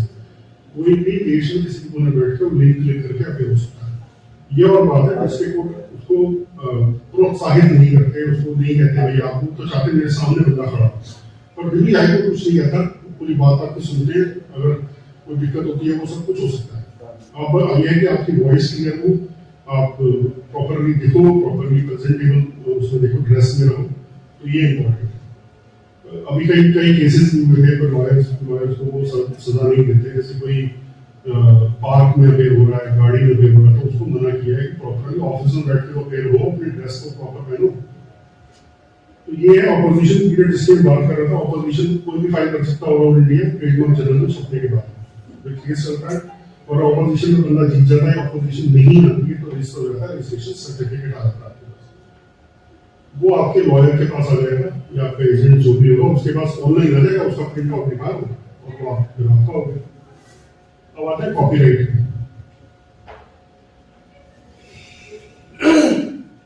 कॉपीराइट जो है आपके आइडियाज जैसे मैंने बताया पोएम और डिफरेंट, ये बेसिकली बड़ी इंटरेस्टिंग बात है, कॉपीराइट के रजिस्ट्रेशन की जरूरत नहीं है। आपने पोएम आपकी जैसे मेरा बेटा है, मेरे 2 बच्चे हैं, एक इंजीनियरिंग कर रहा है, दूसरा अभी बोर्ड के एग्जाम देगा, तो मेरे बड़े वाले बेटे को पोएम लिखने की आदत थी, उसकी पोएम टाइम्स ऑफ इंडिया में छपी हुई थी 3-4, तो अब उसको कॉपीराइट रजिस्ट्रेशन करने की जरूरत नहीं है, वो छप गई। जिस दिन से टाइम्स ऑफ इंडिया ने उसकी पोएम को छपवा दिया तब से उसका कॉपीराइट क्रिएट हो गया, रजिस्ट्रेशन की जरूरत नहीं है। ऐसे ही आप कोई पोएम लिखते हैं, कुछ भी लिखते हैं, किसी लोकल उसमें या कहीं पर भी छप जाती तो आपका वो कॉपीराइट है, कोई और उसी को यूज करेगा, सेम वर्ड्स यूज करेगा, तो आप उस पर केस करना चाहो तो करो, नहीं तो लीगल नोटिस भेज सकते हैं, आसानी से वो काम हो जाता है।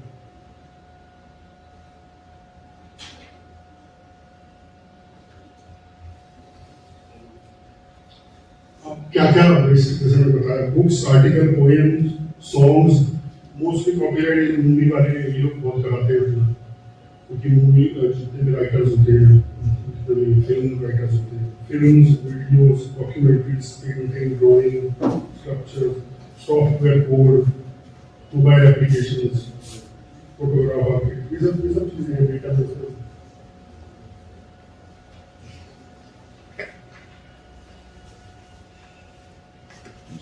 स्टेप बाय स्टेप है कि आपको क्या क्या इसके लिए क्या क्या जरूरी है। वो अभी क्या है ना, बाकी तो मॉडर्नाइज कर गया है पेटेंट और ट्रेडमार्क भी, थोड़ा कॉपीराइट वाले भी थोड़ा सा पुराने तरीके से चलते हैं और ज़्यादा रिजेक्शन भी ये करते हैं कि उनको लगता है कॉपी करके आ गया है से। वो कॉपी चाहिए, ऑथर की डिटेल चाहिए, एनओसी चाहिए। अगर ऑथर कोई और है और आप रजिस्टर करना चाहते हैं उसकी एनओसी चाहिए। सेम और चीज़ होगी। अब देखिए कोई सोर्स कोड है कि कहाँ से आपने लिया है, प्रॉपर डिटेल्स बहुत जरूरी है हर चीज़ को अप्लाई करना। जैसे आप एग्जाम दे रहे हैं, अगर अपना आंसर आप डिटेल में लिखेंगे तो टीचर को लगेगा इसको आता है। सेम प्रोसेस यहाँ पे प्रॉपरली डिटेल आपको करना पड़ेगा। और ये ऑनलाइन प्रोसेस है, अपना एज अ रजिस्टर आप यूजर बनेंगे, अपना ईमेल वेरीफाई करो, बाकी सारा होमवर्क। ऑथर की डिटेल, एप्लीकेंट की डिटेल, कई बार क्या होता है दादाजी ने किताब लिखी होती है तो अब उनका पोता चाहता है कि मैं इसका कॉपीराइट करा दूँ, दादाजी से एनओसी ले लेगा या बता सकेगा कि मेरा रिलेशन है इनके साथ, तो वो पोता भी करा सकता है।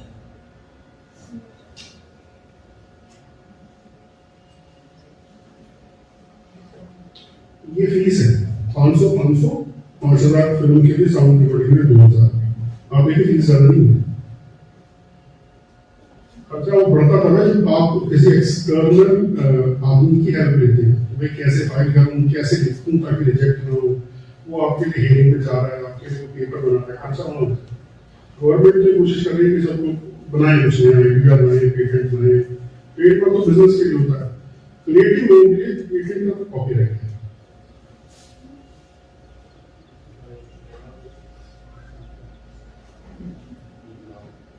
ये आपको डायरी नंबर मिल जाएगा। डायरी नंबर जैसे आप FIR फाइल करते हैं कहीं पर तो एक डायरी नंबर मिलता है, वहाँ पर पुलिस वाले का जाते हैं डायरी नंबर मिलता है, वैसे डायरी नंबर मिल जाएगा। हार्ड कॉपी जमा कराने का चाहते हैं तो 30 डेज में हार्ड कॉपी कॉपीराइट ऑफिस जाकर जमा करा सकते हैं। हार्ड कॉपी हर चीज को लेकर जमा, और समय बचाने के लिए ऑनलाइन पैसे हार्ड कॉपी में जो ऑफिसर बैठा होता है वो गलती कर सकता है, पेज पढ़ सकता है, स्कैनिंग की टाइम में प्रॉब्लम आ सकती है। बेस्ट ये अपने हाथ से PDF अपलोड करो ताकि दिक्कत ना हो। फिर ये सेम प्रोसेस है एग्जामिनेशन प्रोसेस। एग्जामिनर चेक करता है कि आपका कॉपीराइट में कोई दिक्कत तो नहीं है। ऑब्जेक्शंस होते हैं तो 30 डेज में रिस्पॉन्ड करना होता है, वही ट्रेडमार्क में है। और कुछ दिक्कत नहीं आती तो रजिस्ट्रेशन सर्टिफिकेट। अगर अब आगे ना आगे नेक्स्ट स्टेप पे आ गए तो ये कि अगर आपका ट्रेडमार्क रजिस्टर हो जाता है फिर क्या करना है। ट्रेडमार्क पेटेंट तो क्या होता है, पेटेंट की 20 साल उम्र,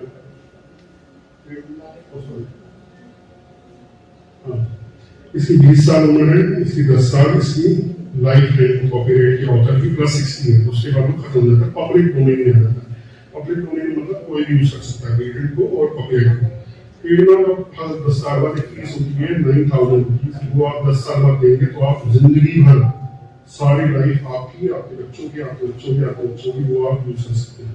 सर ये जो पेटेंट वाला प्रोसेस में ये जो टाइमिंग है सर, ये प्रोसेस पे कर दीजिए मुझे, जो ईयर 1 to 3 ईयर 4 to 5 है, ये स्टेप्स जो हैं ये मुझे पेटेंट होने के बाद ये होने के बाद का हाँ जी। सर नॉर्मली जो टाइम पीरियड है अप्लाई करने मिलने का वो कितना होता है? साल 2 साल होता है। 2 साल। हाँ 2 साल मान के चलो। और ये 20 इयर्स हो जाने के बाद हो जाने के बाद 20 साल तक आपका है, उसके बाद पब्लिक डोमेन में चला जाएगा, कोई भी यूज कर लेगा, आप उसे रोक नहीं सकते लीगली। सर री रजिस्टर कर सकते हैं मतलब उसको दोबारा से? नहीं नहीं, एक बार जो हो गया। पेटेंट में खास बात ये है कि अगर वो कहीं पर आर्टिकल छप गया हो वर्ड और कहीं पर भी आपने डिफरेंस दे दिया, आज मैं अपने पेटेंट की बात यहाँ बोल दूं और ये रिकॉर्ड हो रहा है, ये अपलोड हो रहा है, मेरा पेटेंट और रजिस्टर नहीं है, मैंने यहाँ बात बोली, सीखने से बहुत इंपॉर्टेंट है पेटेंट। मैंने भी कहीं पर भी राइटिंग में किसी को दे दिया, उसने उठाकर किसी, क्या होता है पेटेंट में चोरी बहुत होती है। मैंने अपना आईडी किसी को बता दिया ये ऐसे होता है, उसने जाके अपनी फैक्ट्री में करके देखा, उसने अप्लाई कर दिया।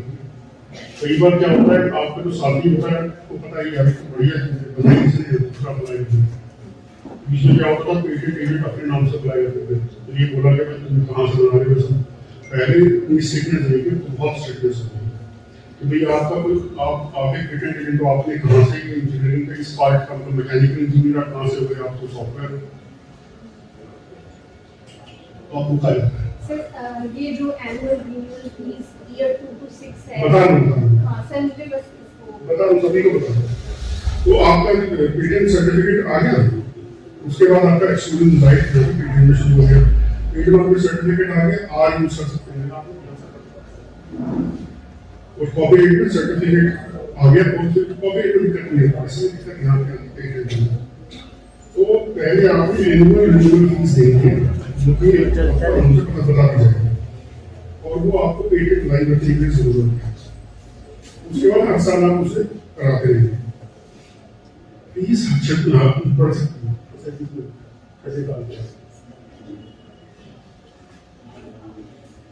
11th ईयर क्रिटिकल होता है, फिर फीस बढ़ जाती है।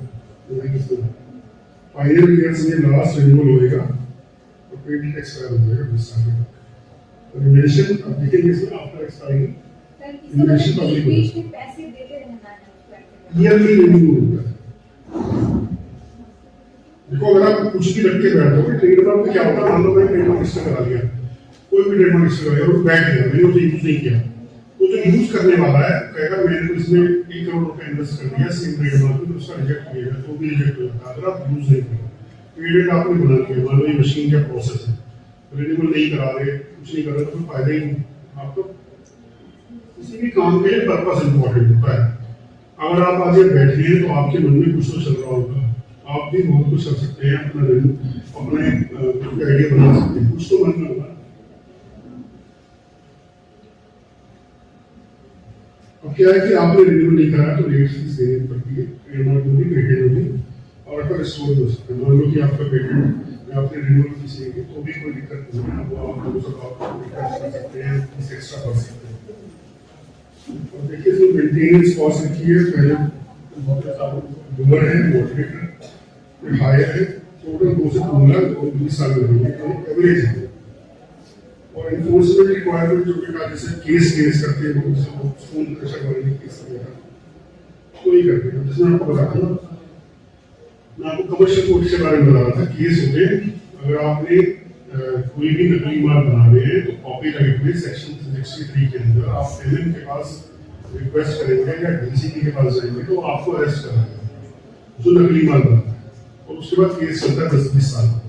ट्रेडमार्क में कमर्शियल कोर्ट जैसे मैंने बताया वो बन गई है, तो उसमें साल भर में आपका सॉल्यूशन निकल आता है। अगर आप नकली माल बना रहे हैं तो फ्रेंच कर रहे हैं किसी का, अब आते ही इम्पोर्टेंट है, स्टूडेंट्स के लिए इम्पोर्टेंट है, सबके लिए कि इंटरनेशनल आदमी कैसे मेरे देश में घुस के मिलकर केस कर देगा, तो मजाक पड़ेंगे। तो ये वहां पे आता है ट्रिप्स एग्रीमेंट है। ट्रिप्स एग्रीमेंट 1985 का WTO के थ्रू हुआ था। कि ये क्या करता है कि आपका कई इंटरनेशनली आप अप्लाई कर सकते हैं उससे रिलेटेड, तो ये बेसिस है हमारे पेटेंट एक्ट का 1985। तो इस पेरिस कन्वेंशन है for protection of industrial property, ये सारे के सारे इंडियन ट्रेडमार्क एक्ट को इंस्पायर करते हैं, इनके डॉक्यूमेंट्स उससे इन लोगों ने आके बनाया है। फिर पेटेंट के सबसे इंपॉर्टेंट होता है पीसीटी 1970 का वाइपो का, World Intellectual Property Organization, Berne Convention, ये सारी जो है ट्रीटीज हैं इंटरनेशनल, सारी कंट्रीज ने बनाई हुई है कि हम, अब जैसे मैं बताता हूँ आपको, श्री राम पिस्टन में काम करता है, ठीक है, उनका पिस्टन सबसे फेमस है। हमारे नॉर्थ इंडिया में, शायद साउथ इंडिया में भी पिस्टन अगर आप किसी गाड़ी का लगाओगे तो उषा भाई लगेगा, श्री राम पिस्टन का ही बनाया।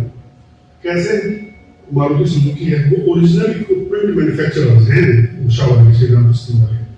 मारुति कार हो गई या होंडा हो गई, पिस्टन उषा भाई लगता है, श्री राम पिस्टन ही बना रहा है। हाँ बना रहे गाजियाबाद में। अब उन्होंने पथरेडी राजस्थान में भी बनाया है, बात को मेरे ख्याल से 10 साल तो ही है। तो पहले तक गाजियाबाद में था उनका सेंटर और आज भी है। तो उषा के ट्रेडमार्क 36 कंट्री में रजिस्टर है ऑल ओवर द वर्ल्ड। तो सबसे ज्यादा उषा का पिस्टन कहाँ मिलता है? इजिप्ट में। सबसे ज्यादा धंधा कहाँ से आता है? इजिप्ट से आता है उनके पास। कार्स में लगता है पिस्टन, वो पिस्टन उनका हाई क्वालिटी का होता है। अब तो पता नहीं क्वालिटी क्या रही है नहीं, जो मेरा लास्ट मेमोरीज है वो मैं बता दूं। तो एक Usha trademark USHA Usha 36 countries में रजिस्टर है। उन्होंने करा रखा ताकि उषा नाम से बेच सके। उषा उनका कोई लेना देना नहीं था। उषा जो ओनर था पुराना, उसकी बेटी का नाम था जिससे उन्होंने खरीदा था, उसने पढ़ाई रखा तो वही उन्होंने चला दिया। फिर इनका आपस में केस ही चल रहा है। उषा इंटरनेशनल तो वॉशिंग मशीन आपके घर की जो मिक्सिंग ग्राइंडर्स होते हैं वो बनाती है, उषा उनका भी है। जो चरक नाम के थे उनके दो बेटे थे, फिर उनके आगे बच्चे आ गए, तो बच्चे आपस में लड़ रहे हैं उषा करने के लिए। तो उषा पिस्टन में ये बनाते हैं, उषा उनका केस चल रहा है दिल्ली हाईकोर्ट में, आज भी चल रहा है, खत्म ही नहीं हुआ। वो चला ही जा रहे, पता नहीं क्यों चला रहे, जबकि उनका डिफरेंट है, उनका पिस्टन है, उनका जो है मिक्सी ग्राइंडर्स है, फिर वो चीजें चल रहा है। तो गाजियाबाद की खबर की तो मैंने बता दूं। अब आते हैं क्या क्या एक्ट चल रहे हैं, कौन से एक्ट गवर्न करते हैं। ये है पेटेंट एक्ट जो 1917 बना था, 2005 में उन्होंने अमेंड किया है। कॉपीराइट 2012 में अमेंड हुआ है। ट्रेडमार्क एक्ट 1989 का, डिजाइन एक्ट 2000। एडमिनिस्ट्रेटिव के बारे में लिखा, अभी थोड़ा मैं फास्ट सीखा हूँ क्योंकि मैं देखता हूँ कि कोई सबका इंटरेस्ट बना रहे। तो ज्योग्राफिकल इंडिकेशंस हैं, ये प्रोटेक्शन ऑफ प्लांट है, प्लांट वैरायटी। मान लो कि किसी ने प्लांट पे से अपना कभी नर्सरी में जाते हो या सब्जी में जाते हो, कहते हैं हाइब्रिड है ना, वो भी बड़ी आ गई, अमरूद आजकल हाइब्रिड मिल रहा है बड़ा वाला, तो प्लांट वैरायटी रजिस्टर करा रखा हुआ है, करा सकता है, वो हाइब्रिड है, प्लांट वैरायटी। सेमी कंडक्टर, जैसे मैंने बताया था मेरा बड़ा बेटा वो सेमी कंडक्टर में ही बीटेक कर रहा है। सेमी कंडक्टर को गवर्नमेंट बहुत प्रेशर कर रही है, गुजरात में बन रहा है, ग्रेटर नोएडा में बन रहा है, बहुत बड़ा फैक्ट्री बन रही है, और भी शायद फैक्ट्रीज लगा सकती है गवर्नमेंट। सेमी कंडक्टर हमारे बनेगा, सेमी कंडक्टर का हब जो है वो ताइवान में, ताइवान की पूरी इकोनॉमी सेमी कंडक्टर पर बेस्ड है, इंटीग्रेटेड सर्किट। तो अगर आज ताइवान बनाना बंद कर दे तो ऑल ओवर द वर्ल्ड कमी पड़ जाएगी। यूएस के पास उतना नहीं है कि हर मोबाइल में, इसमें हर चीज में एक इंटीग्रेटेड सर्किट आईसी यूज होता है। उससे रिलेटेड गवर्नमेंट पहले से तैयार है कि हम लोग कुछ करें, पर वो आगे धीरे दो पॉलिसीज है। डिजिटल इंडिया इनिशिएटिव के अंदर ऑनलाइन अप्लाई करना शुरू किया हमने 2015 में, गवर्नमेंट ने स्टार्ट करी, मिनिस्ट्री ऑफ आईटी से related. National intellectual property rights policy 2016 में टीपीआई मिनिस्ट्री ऑफ कॉमर्स और इंडस्ट्री में करा। तो ये सब इनके अब हम अपने लास्ट पार्ट पे आते हैं, जजमेंट सुना किया। मैं चाहता तो इसमें 10-20 जजमेंट डाल देता, जितनी चाहे मैं डालता, तो मेरे को लगा थोड़ा कमी ही बात करी जाए। और जैसे कि मुझे थोड़ा सा टाइम्स आई थी, सब लोग चाहते हैं पेटेंट से रिलेटेड आप थोड़ा करें, मैंने पेटेंट जजमेंट डाल दी, सबसे फेमस जजमेंट है वो। पहला हम लोग आ रहे हैं कॉपीराइट में। कॉपीराइट में ये जजमेंट है 2018 में इशू ये था, जजमेंट में ये था। इसमें क्या होगा, अगर फेयर यूज, यानी कि टीचर से रिलेटेड, मान लो कि मैं पढ़ाई करते हुए किसी का कुछ यूज कर रहा हूँ, कोई भी प्रोडक्ट है कॉपीराइट, किसी की पोएम या कुछ, पर उसमें कंसिडरेशन नहीं, पैसे नहीं हो रहा, तो अलग है। पर अगर मैं ऑनलाइन अपलोड कर देता हूँ बिना किसी दूसरे आदमी के नाम में, बिना रेफरेंस दिए हुए, और उससे मेरे को कुछ पेमेंट आ रही है, ये उससे रिलेटेड यूज है, तो वो इलीगल है, वो मैं नहीं कर सकता, तो वो कॉपीराइट में उसका वायलेट हो जाएगा। ये कॉपीराइट लॉ जजमेंट है।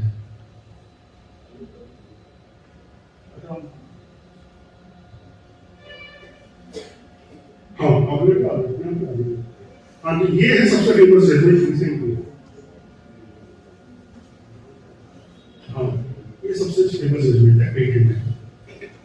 इसके बारे में क्या है कि ये पेटेंट की फेमस जजमेंट है। कैंसर की दवाई विदेशी कंपनी नोवार्टिस बेच रही थी, कितने में, एक 1.2 लाख, 1,20,000 रुपए में दवाई मिल रही थी कैंसर।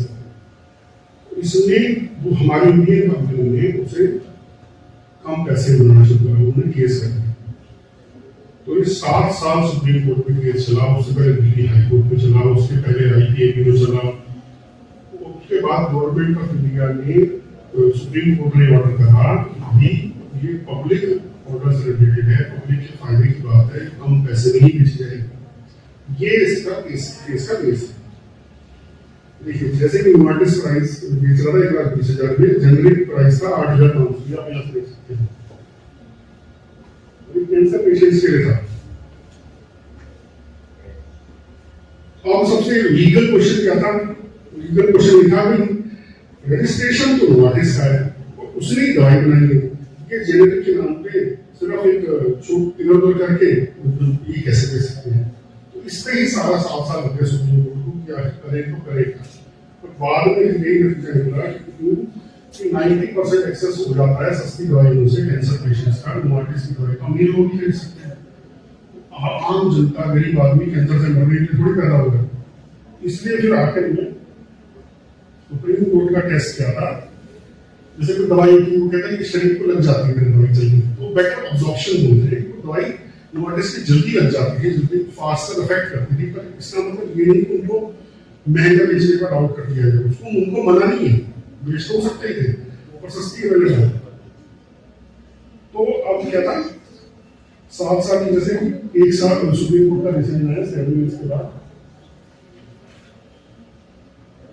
तो इससे क्या हुआ, India becomes pharmacy of the poor world. यानी जैसे कोविड में आपने देखा होगा, कोविड में भी एक विदेशी कंपनी फाइजर यहाँ पे आना चाहती थी, वो गवर्नमेंट चाहती थी अगर मेरी दवाइयों से वो मर जाए तो उनको मेरे पे कोर्ट केस ला, क्योंकि गवर्नमेंट ने अलाउड नहीं किया, और अपनी दवाई बनाई अपनी दवाई। आप लोगों ने वीडियोस कई बार देखे होंगे, भाई अफ्रीकन कंट्रीज के जो हेड है, जो प्रेसिडेंट होते हैं, प्राइम मिनिस्टर होते हैं, हमारे प्राइम मिनिस्टर के पैर पिछोड़े हैं, तो भी उन्होंने ऐसा कहा वो ये कर दिया कि मुफ्त में दवाई बांटी थी कोविड में। अफ्रीकन कंट्रीज अफोर्ड नहीं कर सकती थी, वो गरीब लोगों के पैसे नहीं, तो इंडियन गवर्नमेंट ने अपने यहाँ दवाई बना के उनको मुफ्त दवाई दी, उनके बंदे बच गए। अमेरिका में भी कम लोग नहीं मिले थे, उनको कोई फाइजर नहीं बेचा, आज भी फाइजर को केस कर रहे हैं। तो ये हो गया हमारी India pharmacy of the poor world. आज की रियलिटी क्या है, जो बड़ी इंपॉर्टेंट है, 2024 में वही कंपनी की दवाई 5,000 ये महीने कैंसर पेशेंट्स को, और अब 10 कंपनियां बना रही हैं, और इंडिया 80% एड्स मेडिसिन अफ्रीका को सप्लाई करता है, लो कॉस्ट जेनेरिक मेडिसिन। तो कितना फायदा हो रहा है, कितने लोगों को फायदा हो रहा है ऑल ओवर द वर्ल्ड, सिर्फ इस सेगमेंट की वजह से। अभी एक ट्रेडमार्क बच्चों को पसंद आता है, क्योंकि इसमें नाम से मिलते हैं, उसको बड़ा इंटरेस्ट आता है। तो ये है वाओ मोमो, वाओ मोमो और वाओ बर्गर।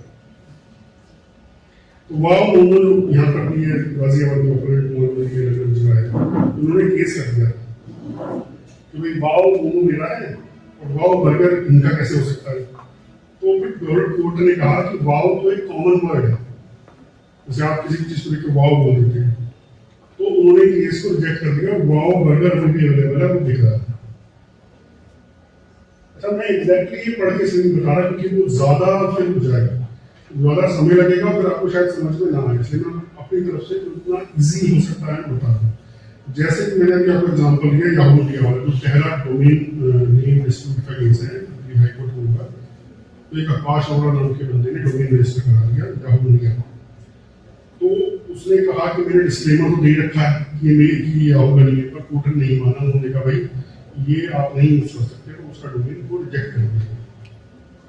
अगर डोमेन रिजेक्ट करना होता है तो उसको एक लेटर जाता है कोर्ट की तरफ से भी कि डोमेन रजिस्ट्रार को, जैसे बोर्ड आईडी सबसे फेमस बोर्ड आईडी है, और भी डिफरेंट है, तो उनके ऊपर उनको लेटर जाता है, वो रिजेक्ट कर देते हैं। अब ये देखिए, ये बड़ा फेमस है, ये पसंद आता है, ये पाकिस्तान में भी हुआ था। क्या हुआ था, ये है स्टारबक्स वर्सेस सरदार बख्श। वैसे ही पाकिस्तान में एक आदमी स्टारबक्स करके बना दिया था, उसको भी अलाउ कर दिया और उसको भी अलाउ कर दिया। क्या हुआ, हाईकोर्ट में डिसेप्टिव सिमिलैरिटी होती है कि नाम सेम लग रहा है भाई साहब आपको देखने में, तो ये लोगों का स्टारबक्स की कॉफी और सरदार बख्श की कॉफी, दोनों की डिसेप्टिव सिमिलैरिटी केस हुआ, तो क्या नतीजा निकला, ये नतीजा कोर्ट ने कहा सरदार जी बख्श कॉफी करो, और ये लोगों यूज नहीं कर सकते। ये एक और केस है। अब जैसे मैंने अनिल कपूर को बताया था, अनिल कपूर का झकास वर्डिक्ट आया था, जो कि बहुत सारे लोग पर्सनैलिटी राइट्स से रिलेटेड कोर्ट में केस फाइल कर रहे हैं, हमारे पर्सनैलिटी राइट्स को ना यूज किया जाए।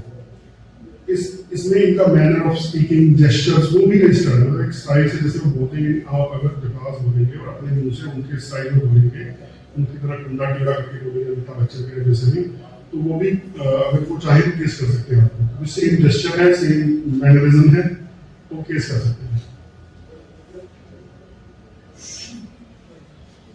जेप्टो आ गया,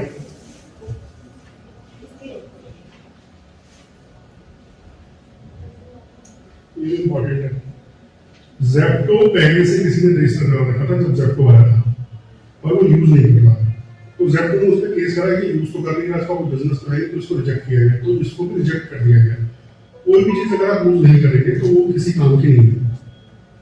ट्रेडमार्क हो गया, पेटेंट हो गया, कॉपीराइट हो गया, कॉपीराइट को अगर रजिस्टर करा लो तो आपको इन्वेंशन है, पेटेंट में रिन्यूअल कराते जाओ वो भी, पर ट्रेडमार्क अगर आप यूज नहीं करोगे तो दूसरा बंदा आगे ऑब्जेक्ट कर सकता है कि ये यूज नहीं कर रहा पर मैं इसे इन्वेस्ट करना चाहती हूँ, या वो आपसे ट्रेडमार्क, पेटेंट या कॉपीराइट खरीद भी सकता है एग्रीमेंट के अंदर। Any queries? कुछ सवाल है आपका?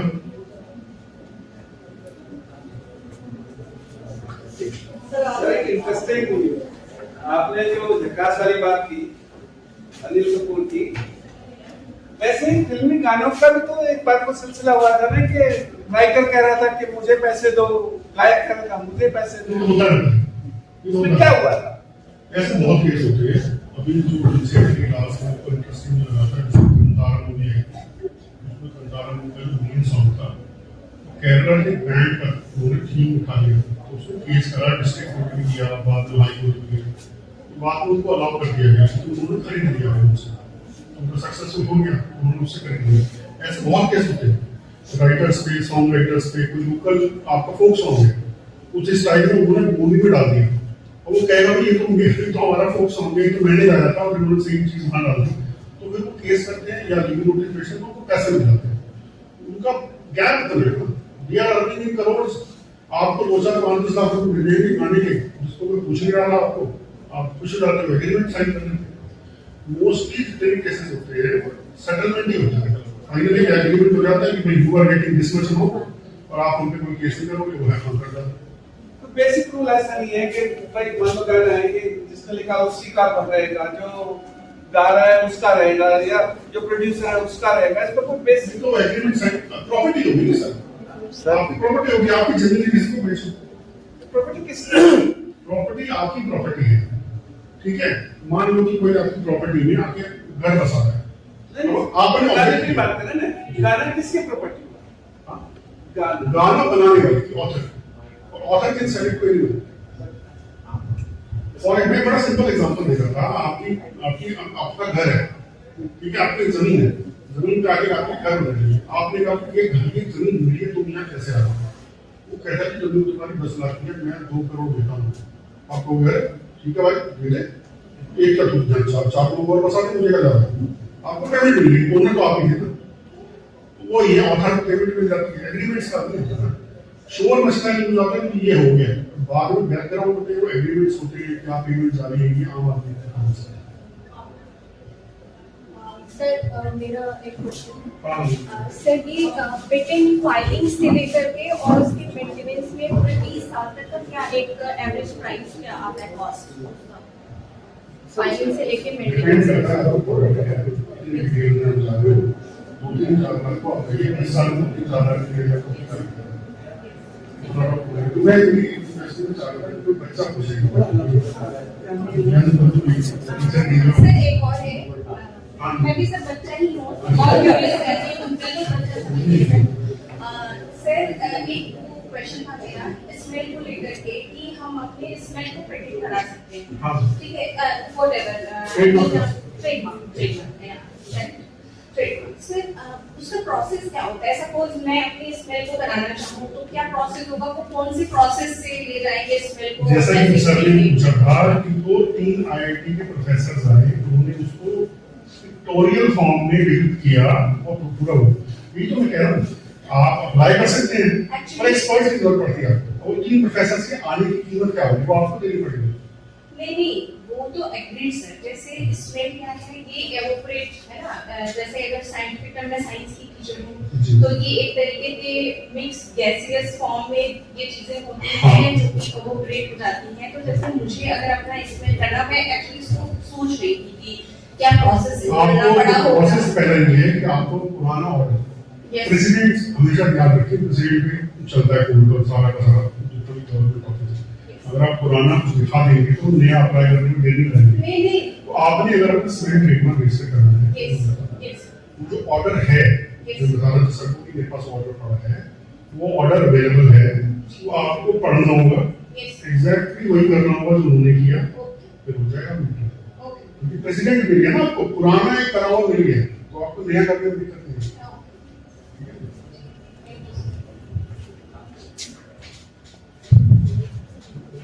Floor is open for questions. आप सभी स्टूडेंट्स, आईआईसी आपके लिए काम कर रही है, नो डाउट फैकल्टी मेंबर्स और उनके लिए भी कर रही है, बट हम सभी आपके लिए काम कर रहे हैं।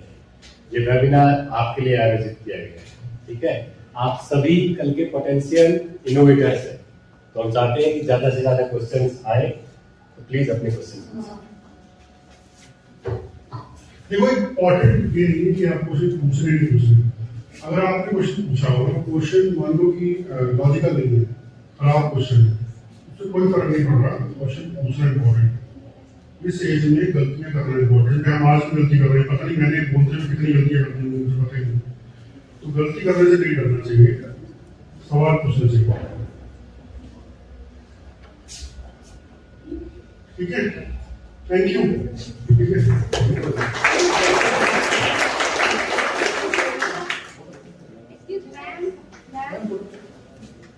एक क्वेश्चन है। हाँ, सबसे पहले तो मैं आपको धन्यवाद करना चाहूंगी, आपने इतना अच्छा लेक्चर रहा, काफी यूजफुल था हमारे लिए।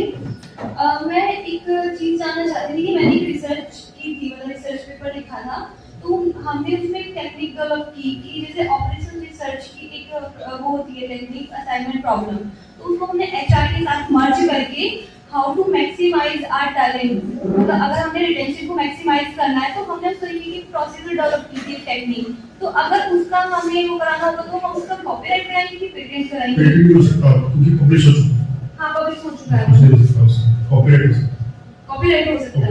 वैसे कॉपीराइट बिना रजिस्ट्रेशन के भी मैंने बताया, जैसे वो होता है, कोई और कॉपी करेगा तो उसको लीगल नोटिस भिजवाएंगे, केस कर सकते हैं उसको, और रजिस्ट्रेशन रजिस्टर कर सकते हैं। पेटेंट के ऊपर पब्लिश हो गई चीज मतलब पेटेंट तो बहुत सीक्रेट चीज है, आपको पता है, आपने अपने पेटेंट एजेंट को बताया और हमने अप्लाई कर दिया, और 4 लोगों ने पढ़ दिया, फिर तो कह दिया कि मेरा आइडिया था, वो सीक्रेट पेटेंट नहीं हो सकता उससे। तो कॉपीराइट होगा, कॉपीराइट का प्रोसीजर क्या होगा सर कि उसके लिए?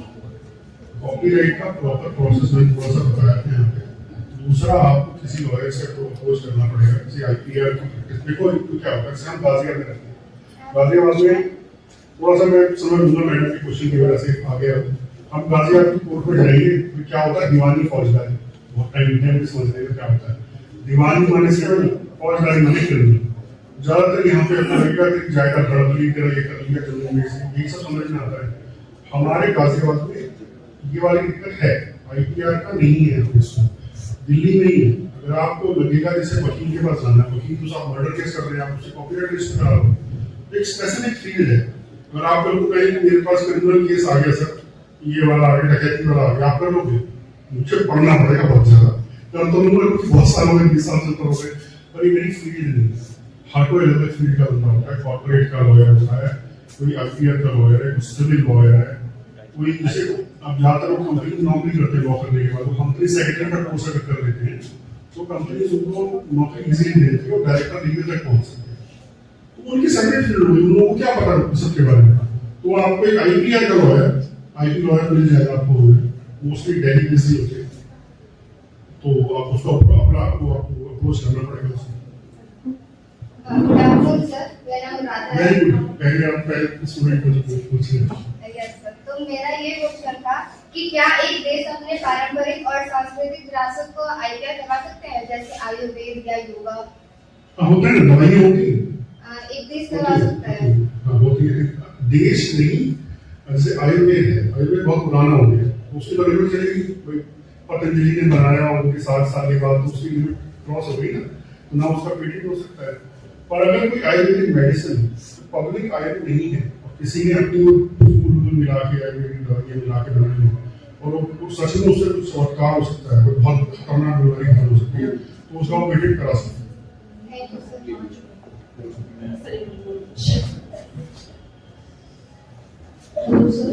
डिपार्टमेंट ऑफ फिजिक्स से। सर मेरा एक सवाल था, जैसे मुझे अगर कोई पेटेंट फाइल करना है तो मैं उससे पहले रिसर्च करूँगी, तो क्या कोई इन्वेंटरी अवेलेबल है इस तरीके की जहाँ मैं रिसर्च कर सकती हूँ कि इस प्रोडक्ट से रिलेटेड खुद नहीं कर सकते, खुद में गलती कर पेटेंट एजेंट के पास पेटेंट एजेंट कर सकता है। देखो जब डॉक्टर के पास जाओगे तो अपने आप दवाई खाओगे तो दिक्कत हो जाएगी, डॉक्टर के पास जाना चाहिए।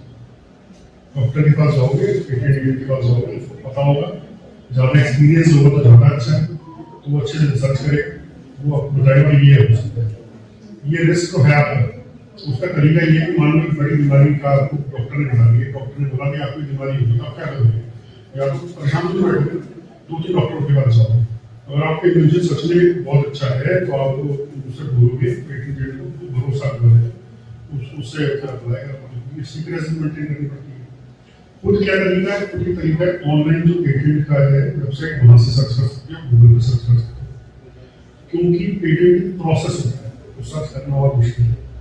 तो पेटेंट ऑफिस में आप खुद विजिट कर सकते हो, वहाँ बात कर सकते हो, वो प्रोसेस उन्हें ना बताना जो भी आपने बनाया है कि ये ऐसे है, मुझे करना है। जो सीरियस होता है ऑनलाइन ट्रेडमार्क का ऐसा नहीं हो सकता, कॉपीराइट में भी नहीं कर सकते। और ये आपको अगर आपका कम्युनिकेशन बहुत अच्छा है, आपको लगता है इसका आपको कोई जवाब नहीं, जो हो सकता है करो, पेटेंट एजेंट से मिलो, उसकी सलाह लो, ट्रेडमार्क ऑफिस को चले जाओ, कोई थोड़ी है, तो जाके बताओ कि मैं रेडी हूँ, मैंने बनाया है, प्रमोट करते हैं कि इसका बनाया कुछ हो जाएगा। थोड़ा एफर्ट लगेगा, जब आपने कुछ बनाया तो उसको रेस्ट्रिक्ट कराने में एफर्ट को लगाना पड़ेगा।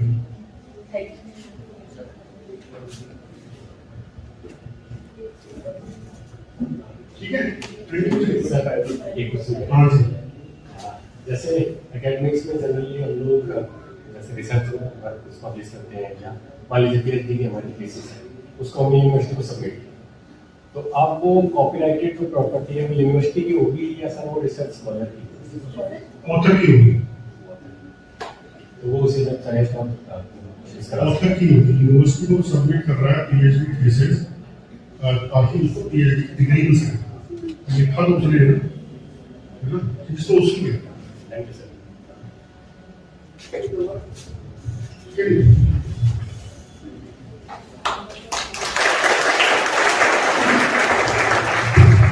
थैंक यू सर, आपने अपने विचार हम सभी के साथ शेयर किया। हमारे बच्चे इंटरेस्टेड तो है सर, लेकिन मुझे लगता है कि कहीं न कहीं उनको अपनी जो मौलिक बौद्धिक संपदा है उसको संरक्षित करने के बारे में अभी जानकारी प्राप्त हुई है, लेकिन इसके दूसरे जो पहलू है उससे वो अवेयर कम है। लेकिन जो हमारे आज के वर्कशॉप का उद्देश्य है कि हमारे प्रतिभागी ज्यादा से ज्यादा लाभान्वित हो, इसके लिए हम सभी निरंतर प्रयास करते रहेंगे और आशा करते हैं कि आज हमारे छात्र छात्राएं आपके उद्बोधन से अवश्य लाभान्वित हुए होंगे। इसका जो एक दूसरा पहलू है कि कहीं न कहीं अगर हमें जानकारी नहीं है आईवीआर के बारे में, इसके रूल और रेगुलेशन के बारे में, तो हम दूसरे के कंटेंट को यूज कर लेते हैं। हम छात्र छात्राओं की बात कर रहे हैं, कभी कभी आपको जानकारी नहीं होती है, तो नई समस्या हमारे साथ ना आए, इसके लिए हमें इसके बारे में अवेयर रहना चाहिए। Thank you sir. अब कार्यक्रम को आगे बढ़ाते हुए आज के कार्यक्रम की अध्यक्षता कर रहे हमारे महाविद्यालय के मार्गदर्शक, आज के वर्कशॉप के प्रयासों आदरणीय प्रिंसिपल सर को मैं अध्यक्ष उद्बोधन के लिए मंच पर सादर आमंत्रित करती हूँ। करतल ध्वनि के साथ आप लोग सर का स्वागत करके सादर आमंत्रित।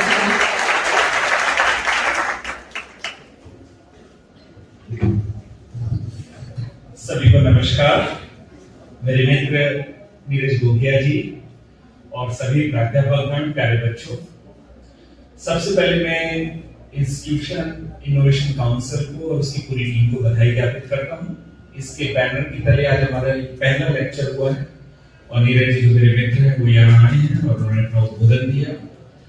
हम दोनों ने एक साथ MBA किया IMT गाजियाबाद से, ठीक है ना। तो मैं जब PhD के बाद मेरा मन हुआ कि मैं खाली हूँ थोड़ा सा कंपैरेटिवली, तो मैंने IMT गाजियाबाद से पार्ट टाइम MBA किया और वहाँ मेरे साथी थे और हम लोग विभिन्न माध्यमों से मंच पर जुड़े हुए हैं, तो बातचीत होती रहती थी।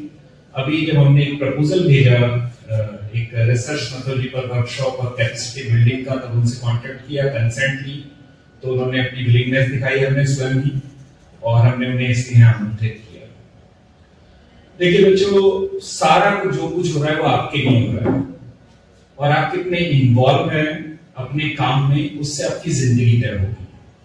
हम सबकी जिंदगी इसी बात से तय होती है कि हम अपने काम को कितना समर्पण भाव से करते हैं। जितने आप बच्चे हैं, इस समय जो माइंड है आपका, उसमें बहुत सारे नए नए विचार आते हैं। और जिंदगी में, इतिहास में एक लाइन लिखी होती है कि हर सभ्यता की, हर संस्कृति की अपनी समस्याएं होती हैं, उन्हें हल करने पर ही वो देश आगे बढ़ता है। तो आपको जितनी भी दुनिया में समस्याएं दिख रही हैं, उनके समाधान मौजूद हैं। कौन वो समाधान देता है, ये निर्भर करता है उस व्यक्ति की क्षमताओं के इस्तेमाल पर। तो आप कितना अपने को इस्तेमाल कर पा रहे हैं। आपको लगता है जैसे अभी लाइट गई तो इंटरप्शन हुआ, इंटरप्शन नहीं होना चाहिए तो इन्वर्टर आ गया, तो लोगों ने समस्याएं देखी और उनके समाधान ढूंढे। आपके गांव में, घर में, समाज में कुछ समस्याएं दिखती होंगी, और आप उनको समस्याओं को अगर समझते हैं तो उनके समाधान भी आपके अंतर्गत आते होंगे। अब समाधान आपके दिमाग में आते हैं, लेकिन आप उसे तरजीह नहीं देते, इंपॉर्टेंस नहीं देते। आपको लगता है ठीक है, सभी तो देख रहे हैं समस्या। जिसके पास वो यूनिक आइडिया होता है और उस आइडिया को वो इंप्लीमेंट कर देता है, तो वो इनोवेटर बन जाता है, और आप सब में वो क्षमता है। बहुत सारे लोग आप देखते हैं, जैसी कोई संवाद होता है सीरियस, वैसे ही उनको अनईजी होने लगते हैं, क्योंकि उनको क्या है, सुपरफिशियल चीजें में आदत है। जैसी कोई कॉन्क्रीट बात होगी तो उनका मन भटक जाएगा, मोबाइल पे जाएगा, ठीक है, या किसी और थॉट प्रोसेस पे चला जाएगा। जो भी यहाँ बैठे हैं, पहले आपको आभार कि आप उस बात को सुन रहे हैं। रिसर्च हो, इनोवेशन हो, पेटेंट हो, कॉपीराइट हो, सब में देखिए आप कितना फर्क आपके जीवन में आता है।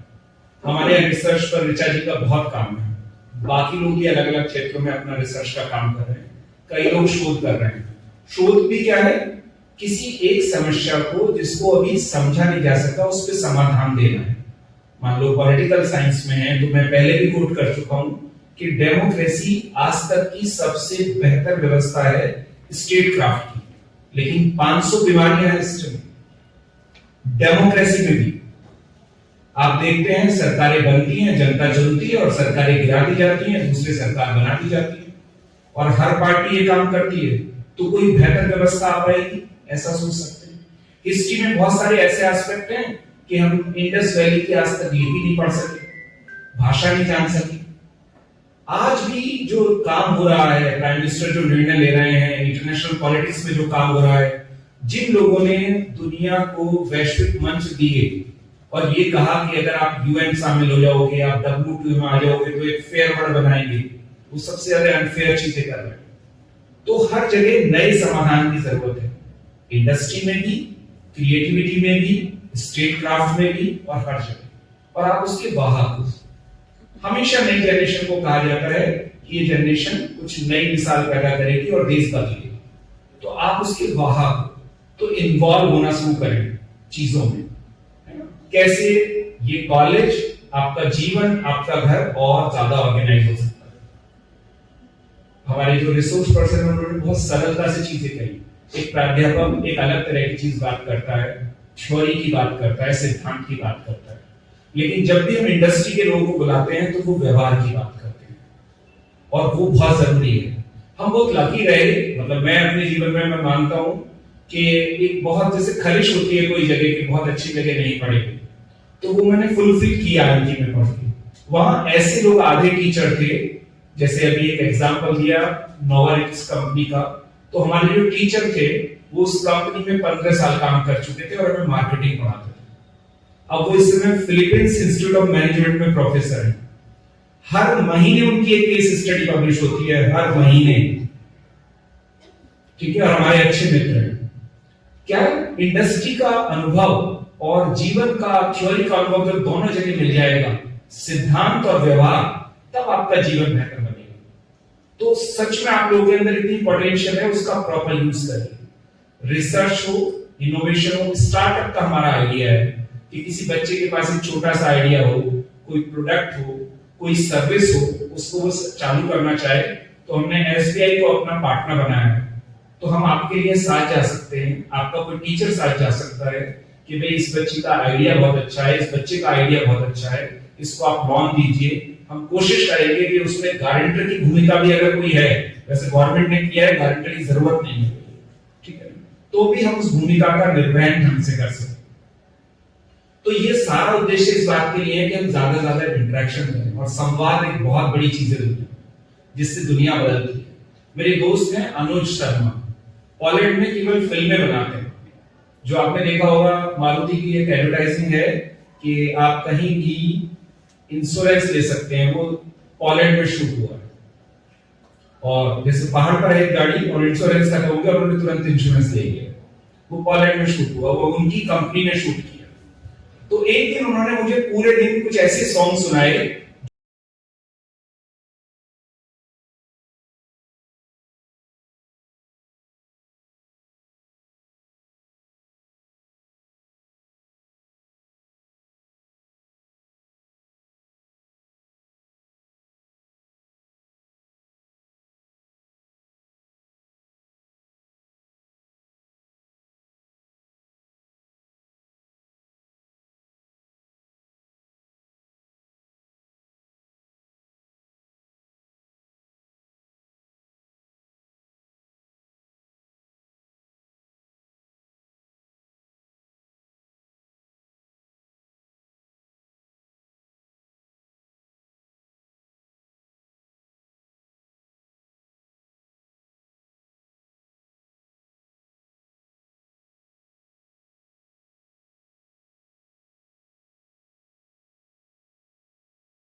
Thank you ma'am.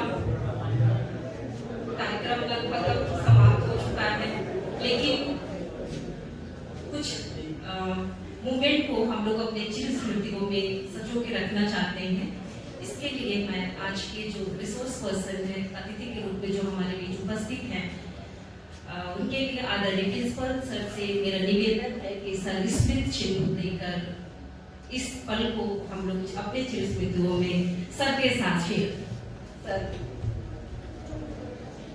Samay sir से मेरा निवेदन है कि सर IIC की पूरी टीम मंच पे आदर आमंत्रित है, फोटो सेशन होगा, आप सब आ जाएं।